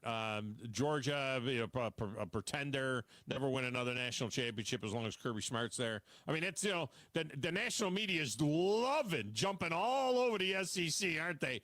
And coming up with all their revisionist history on what is going on in the SEC. To me, it feels like, okay, a little bit of a down year. I'm sure they'll be fine. Well, look, man, this is the transition year for college football, period, right? I mean, it just is what it is. And what you're seeing is the teams right now that are left in this thing have made dollars and cents of this whole thing, have they not? I mean, these are teams that are paying a lot of money out, to have all the right guys in the right places. And I think this is what you're going to see for the foreseeable future. And I'm sure you've covered it, man. Bama doesn't have a billionaire booster like some of these other teams, like the Texas teams, the Ohio State teams, the Notre Dame teams, all that kind of stuff. So we'll see what happens, man. But look, I am one of those guys, Tom, that used to be all in on recruiting and on stars and on watching high school guys film and on the development. It just doesn't exist anymore. It just flat out doesn't exist. You don't see this in-depth recruiting stuff. Now it's about how much NIL they're being offered, what they're worth on the open market, and what the transfer portal looks like. So I'm struggling. One of my boys tried to talk to me about Bama the other day. I said, dude, wake me up in August. Unfortunately, wake me up in August because you don't know who's going to be there from one day to the next. I will say that some of the names you've got back on defense down there at Alabama, and I know you've been covering it, it excites me because I think that obviously those guys wanting to return says a lot about that locker room and says a lot about Kalen DeBoer. So, I'm not saying this team has to make a run in the playoffs next year, but I think Kalen DeBoer understands what's at stake, as do a lot of these SEC coaches, to get into that round of 12 next year. So we'll see what happens, but I'm not panicking or feeling good about it. I think that there's so many dominoes left to fall over the next few months, and you got to get to August with all your players intact in order to be able to make a run at this thing. And you know what an NFL quarterback looks like. You played the enigma that is Jalen Milroe. I don't know what to think of the guy. I mean, I hate to say. I mean, he's a wonderful person. I mean, he's a guy that went out and he's a graduate student. He got a master's degree. He's got solid parents. He's good people. He's never in trouble. You don't hear about that's fine and dandy. But I feel like I'm looking at Jamarcus Russell. You know what I mean? When I watch this kid play, and I've just been saying, look, I don't think the guy's ever going to pan out as an NFL quarterback in any way, shape, or form. And they're still talking about him being the third or fourth best quarterback in this draft, which tells you something about the draft. But I don't know how his game would ever transfer to the next level. I don't think it transferred to Kalen DeBoer's offense. No, I'm with you. And look, Tom, I don't think you have to go Jamarcus Russell. The entire time that I've been talking about Anthony Richardson. I think he's Anthony Richardson. Yeah. I think that he's a guy who his measurables are going to be insane. Look, when Anthony Richardson came out of Florida, I was like, this guy is a casualty of the NIL system. This is a guy who's going to be taken in the third round, is what I was saying at the time. And and this is back when they were offering, Jaden Rashada $12 million to come to Florida. And I was like, it's ridiculous that you have a quarterback leaving that's not going to be drafted in the top 2 rounds, and Jaden Rashada is getting offered $12 million. Well, that all fell apart because now Jaden Rashada is going on his third school, and Anthony Richardson did get drafted in the first round. He got drafted in the top 5. But we all said at the time, I know you probably said it too, he's the kind of guy that gets somebody fired, and he did. And, that's the unfortunate part of it. So I don't know, man. I have a lot of respect for Jalen Milroe. He stuck around. He seemed like a good leader. But I don't see it, Tom. I just don't. I don't know. You're going to have to get in the perfect situation, the perfect scenario, the perfect system. Now, I will say I do think it's a weak quarterback class, so maybe that helps him out. It is weak. But you're going to have to be put in the right situation with the right head coach, right play callers, and everybody else around you. Well, somebody's going to reach for him because that's what happens in the first round. I mean, there's reaches. All 3 of these guys, at the top of the list feel like reaches to a certain extent.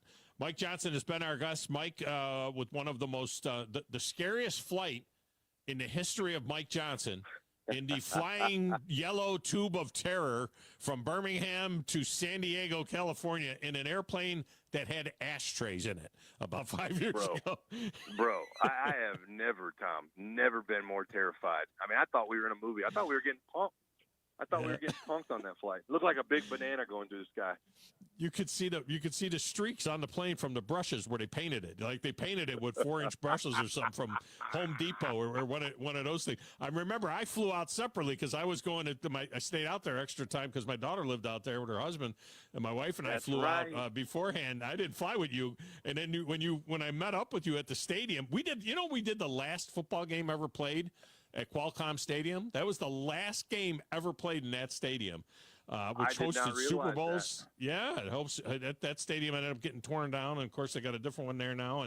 But in any event, first thing that Mike said when I saw him, he said, "Dude, I thought we were dead in that plane." And I don't think you flew back in that plane, right? You guys flew back, and didn't the plane get grounded? Tom, yeah. I was going to say we left the stadium and they said, "Hey, the plane had a problem. It's being fixed right now. We'll have to stay an extra night." And I was like, "Dude, nobody is shocked by this news. This is not a revelation.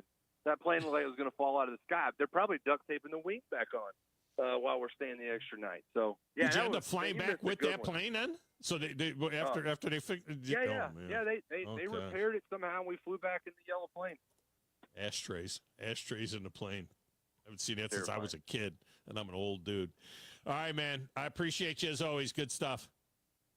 Awesome, man. Always good to catch up with you. Make sure you take that New York mic out of your phone. Hit me up next time. I did already. I deleted his number because I couldn't figure out. I told him, I said, I'm going to switch you to a different, like, call you MJ Johnson or something like that. And I said, screw it. When do I ever talk to my old boss from 20 years ago? I just deleted his number. So that's it. So we're good, man. I appreciate you. Man. I'll talk to you soon. All right, thanks. Mike Johnson. God, we had a blast doing games together. All right, let's get a break. When we come back, why would Notre Dame ever join a conference? I'll explain. Phone lines go open, 256-576-4977, right here on the Thom Abraham Show.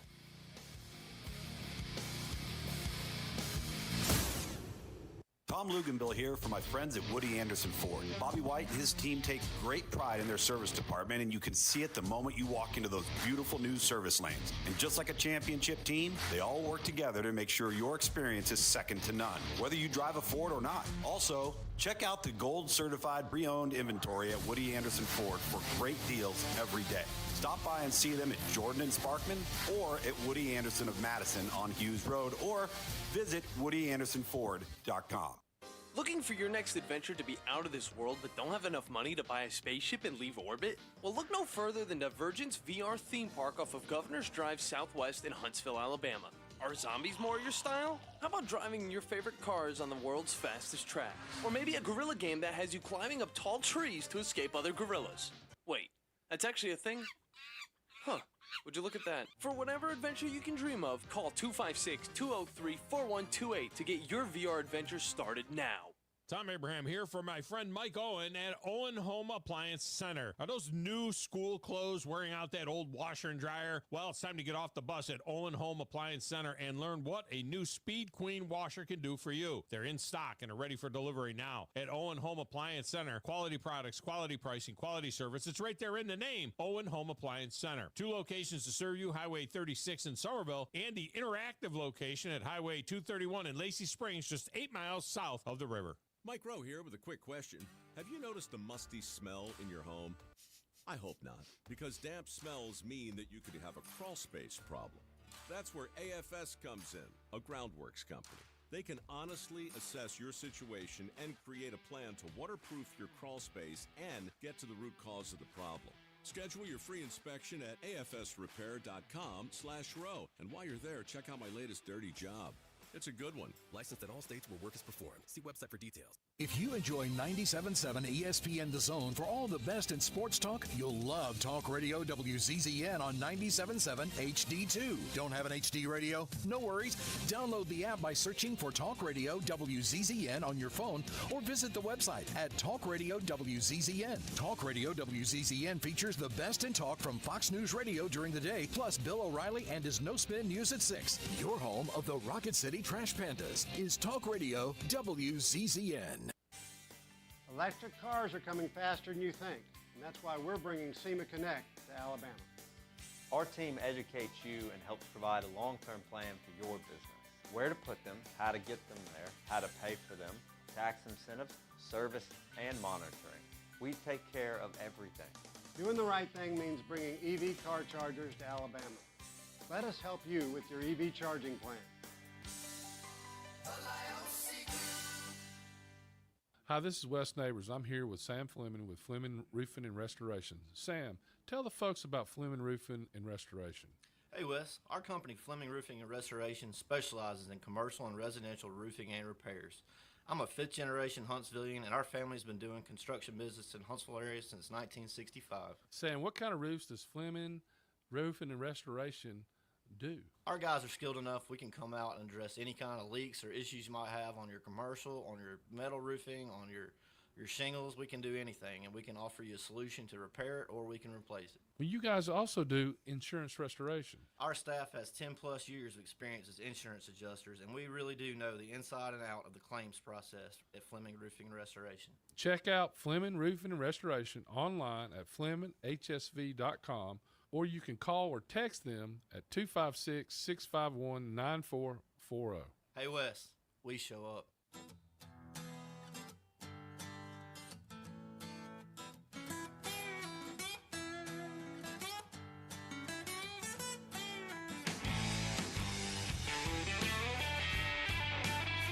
Welcome back, Thom Abraham Show. Segment of the show is brought to you by the service department at Woody Anderson Ford. Not any service department. That's an award-winning service department. They're there to take care of your routine checkups. They're going to keep your Ford and other brand in perfect working order. And if you have a bigger problem, the expert service technicians are going to quickly diagnose it. They're going to use state-of-the-art tools to resolve it. And they can do everything from preventative maintenance checks to things like air conditioner work, brake work, tranny work. They got a great body shop over there.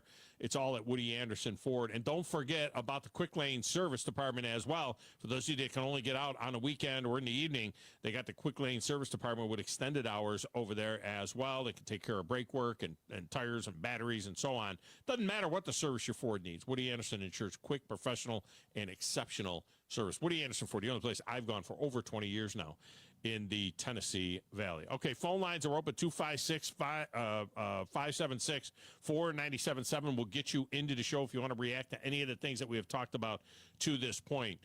A lot of people say that, look, it's time for Notre Dame to get in the conference, right? You know, Paulie says that all the time. Notre Dame has to get in the conference. Everybody says Notre Dame needs to be in a conference. You know, they have that scheduling agreement with the ACC. Notre Dame is in the ACC for everything but football. And they have a scheduling agreement with the ACC where they play 5 ACC teams every year. It's a rotation that goes through there. Now the ACC is bloated at, 16 teams. They play 5 ACC games every year, which means they might have one difficult game out of the ACC. To me, Notre Dame, I always said that Notre Dame should be in the Big Ten. They're in Big Ten country. That's where they should be.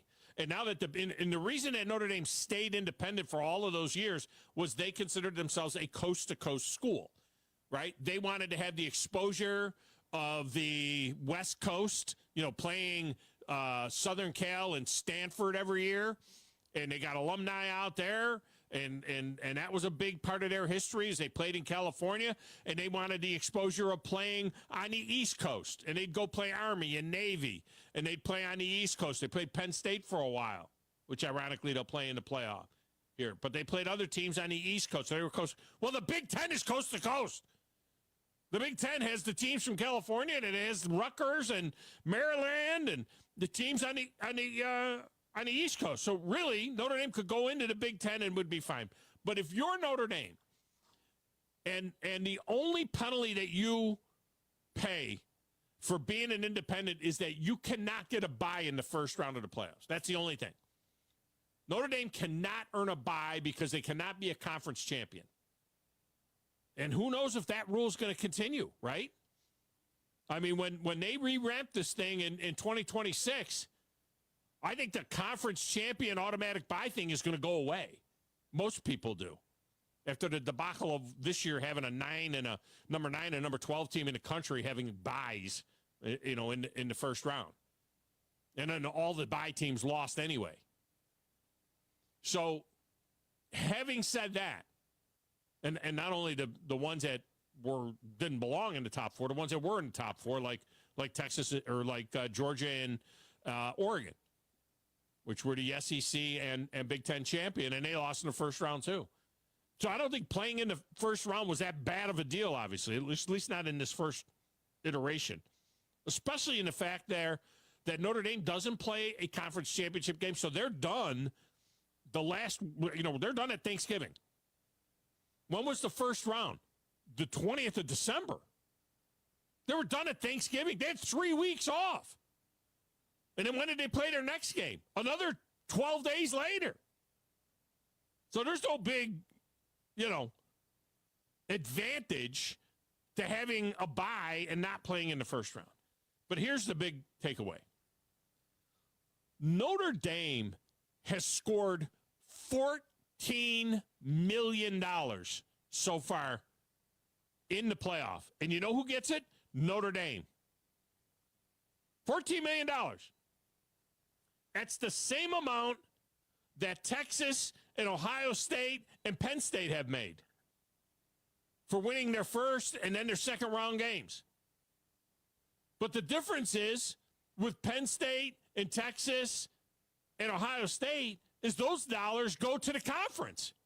And then the conference whacks it up amongst all the teams in the conference. Now, it's not necessarily, 16 cuts. You'll get a bigger cut because you're the team that earned it. But the reality is you're cutting it with all the other teams. They got $4 million for making the college football playoff. They got $4 million for advancing to the quarterfinal. And they got $6 million for advancing to the semifinal. I'm no math major, but that's $6 million and $4 million and $4 more million is $14 million.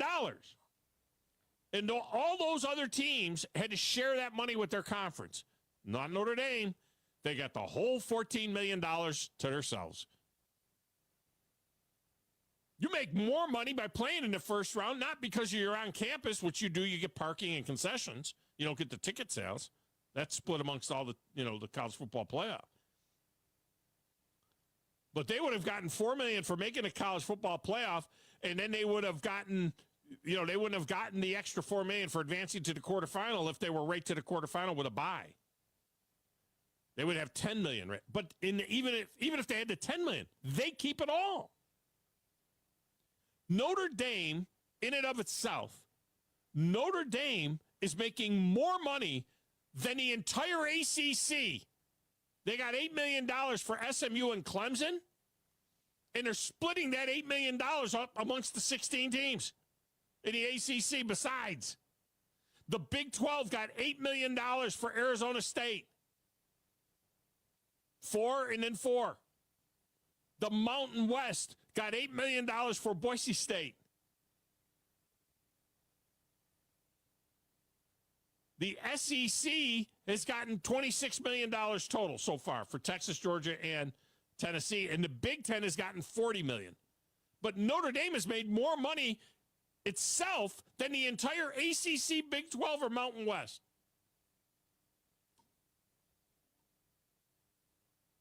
Look at the SEC splitting $26 million 16 ways.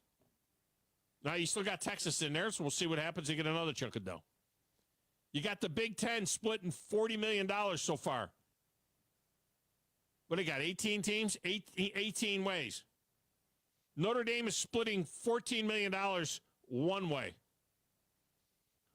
The conference also gets $3 million per round for travel expenses. And then another 300 GER for every team in your league that meets academic standards. The Big Ten, they divide their money equally. So Ohio State and Penn State, they each got $2.2 million. Rutgers got $2.2 million. The SEC is slightly tipped towards who's earning the money. So Texas so far has made $3.75 million of the current amount. I mean, it's crazy. It's crazy. It's very similar to March Madness, where the teams bring in money to their conference for each game they play. In March Madness, each team makes $2 million for every game they play, and that money goes into the conference, and then they whack it up. So if you got a conference that gets 8 bids, you're making $16 million the first round, and then however many as you go from there. But Notre Dame, they're a country unto their own self. They get the whole $14 million. They get the $3 million for the travel expense. Because every school gets that. All right, check that. The conference gets that. $300,000 for each team that meets academic standards. Notre Dame meets that. It's really not fair. In this day and age where money, it means so much to college football. And look, there are things that are changing. You know about with the House case, and schools are going to be able to pay directly to the players $20 to $22 million and so on. But that doesn't mean NIL is going away. That's not going to change the name, image, and likeness stuff. When Howie Long is getting paid by Skechers to advertise these wonderful slip-in Skechers shoes that I'm wearing right now, that's name, image, and likeness money. So if they want to use, who was the player we just saw? I just saw a player on a commercial. It was a chick, the chick basketball player from USC, Juju Watkins. Did you see the commercial for State Farm where Juju Watkins is in the driveway and she's shooting hoop? And the State Farm guy pops into the deal, and that is one of the few times I've ever seen an athlete that's getting quote-unquote NIL money for name, image, and lights actually earning it. Obviously, State Farm is paying Juju Watkins X amount of dollars, and she's actually doing commercials for them. When have you ever seen that Nico Imialeva doing anything for that huge deal that he's got? What have you seen of college football players? Occasionally, I saw Shadur Sanders on a KFC commercial with the old man. But for the most part,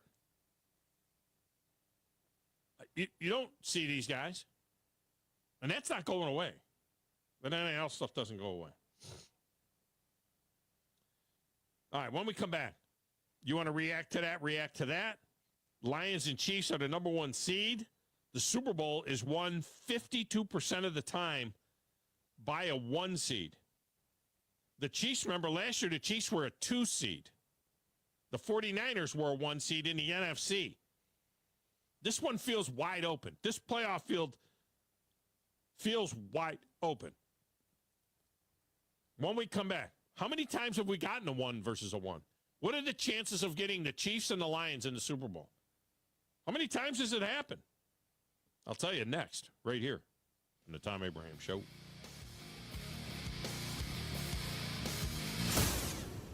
You're listening to the Thom Abraham Show with Joe Hunk on 97.7 ESPN The Zone.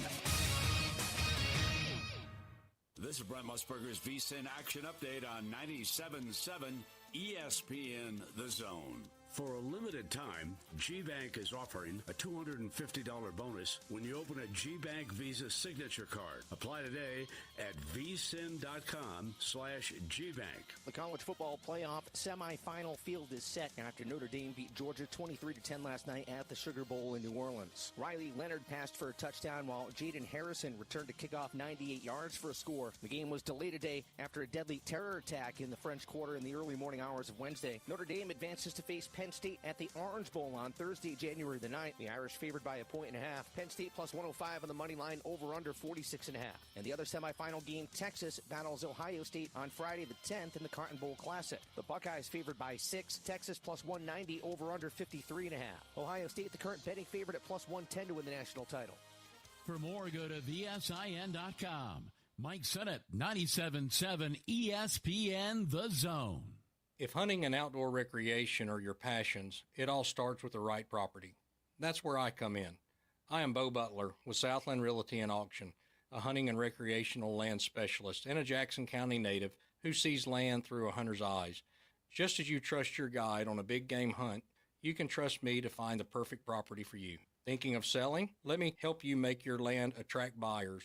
Remember, Bo knows land. Call me at 256-609-0512. The state's largest orthopedic group is growing to meet the needs of the patients in our community. The Orthopedic Center has long been the most trusted name in orthopedics in North Alabama. So as our area continues on the fast track, so does the need for premier orthopedic care anywhere and anytime you need it. TOC is proud to announce the opening of our new locations in Albertville and Hampton Cove, along with the grand opening of our newest office in Decatur. These clinics will offer the same high-quality orthopedic care you have come to associate with TOC, with the convenience of being closer to home. As a patient, your time is your most precious asset, and we recognize that at TOC. That's why we are also proud to announce the opening of our urgent ortho clinics to handle those bumps and bruises that need prompt attention. These clinics are available to care for acute orthopedic injuries with no appointment necessary. With 38 physicians, 20 centers of excellence, and now more than a dozen locations to serve you, TOC will continue to be the name you turn to for the best orthopedic care at the right time. Visit our website at visittoc.com for more information.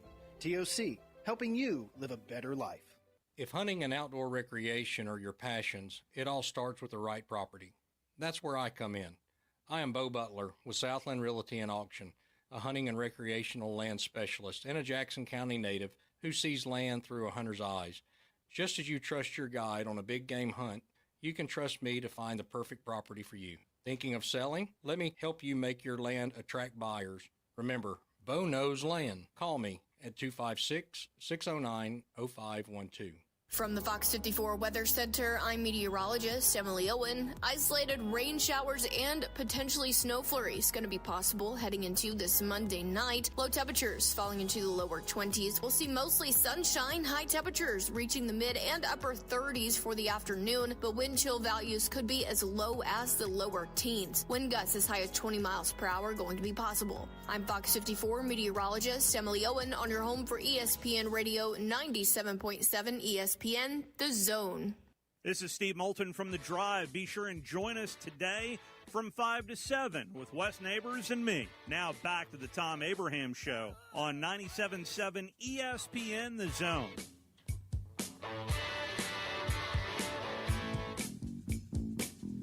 Segment of the Thom Abraham Show is brought to you by Owen Home Appliance Center.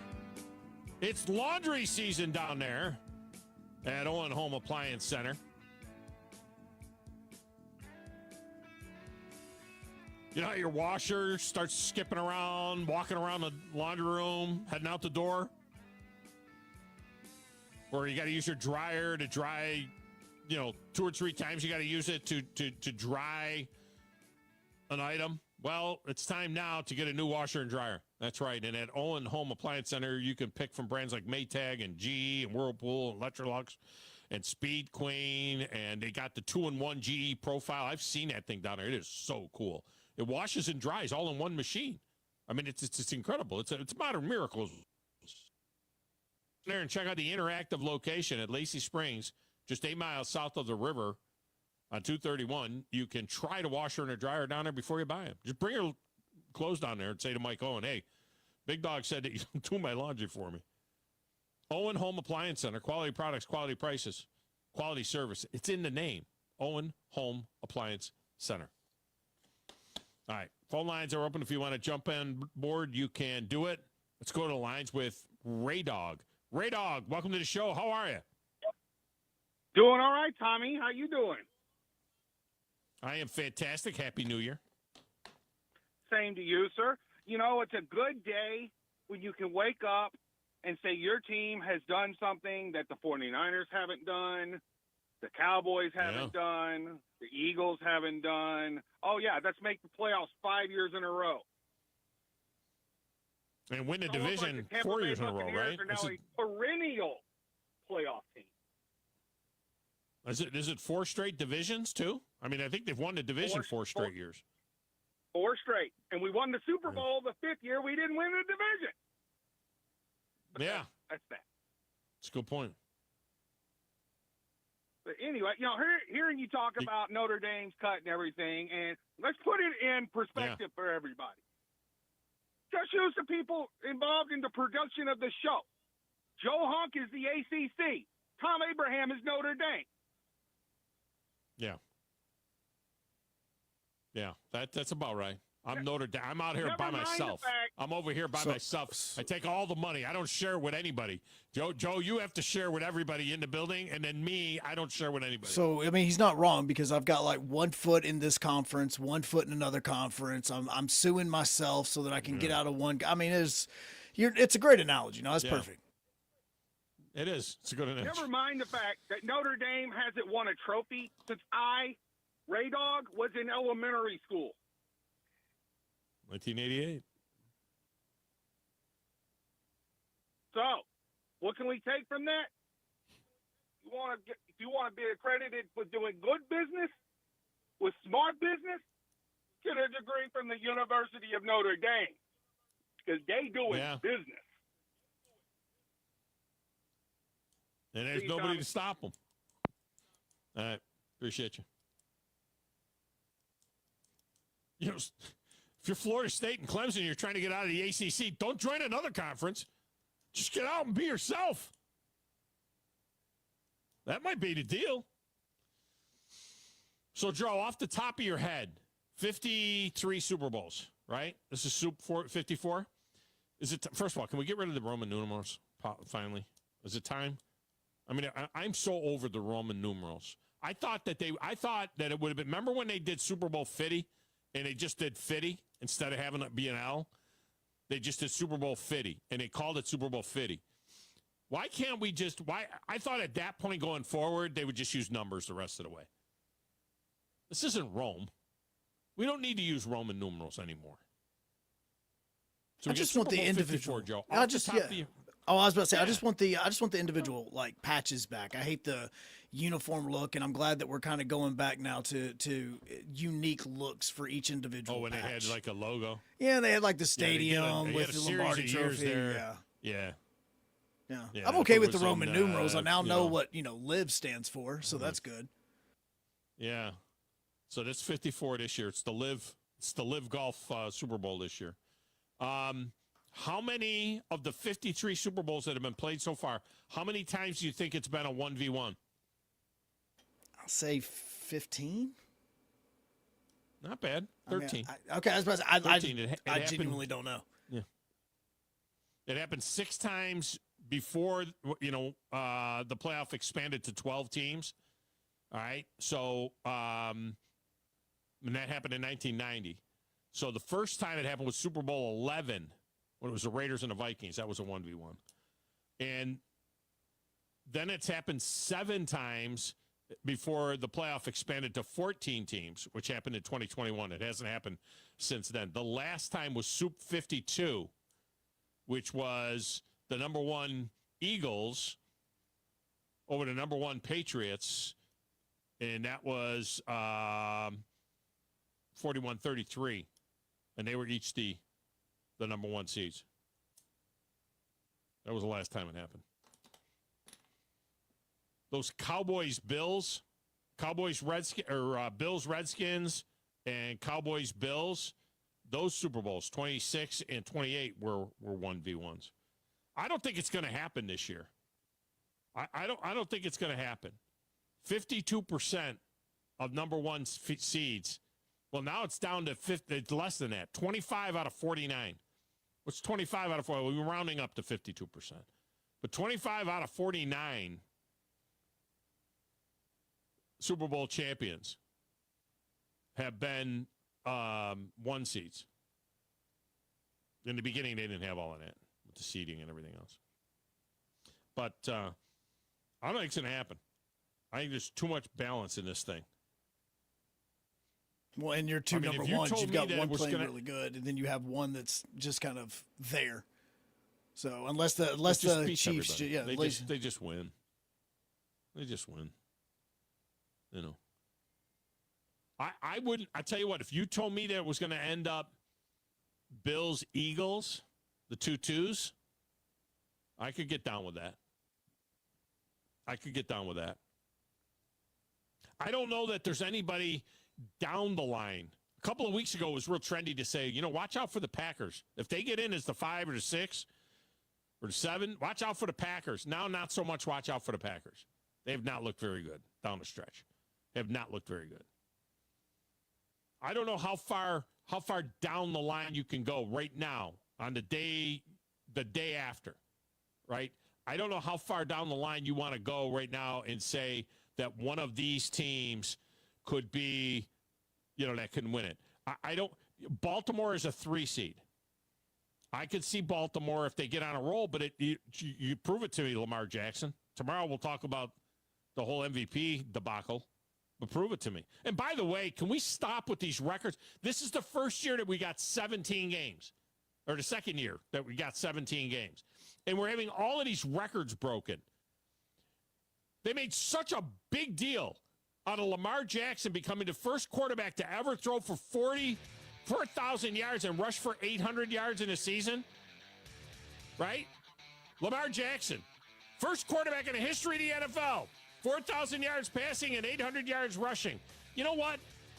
17 games to get there.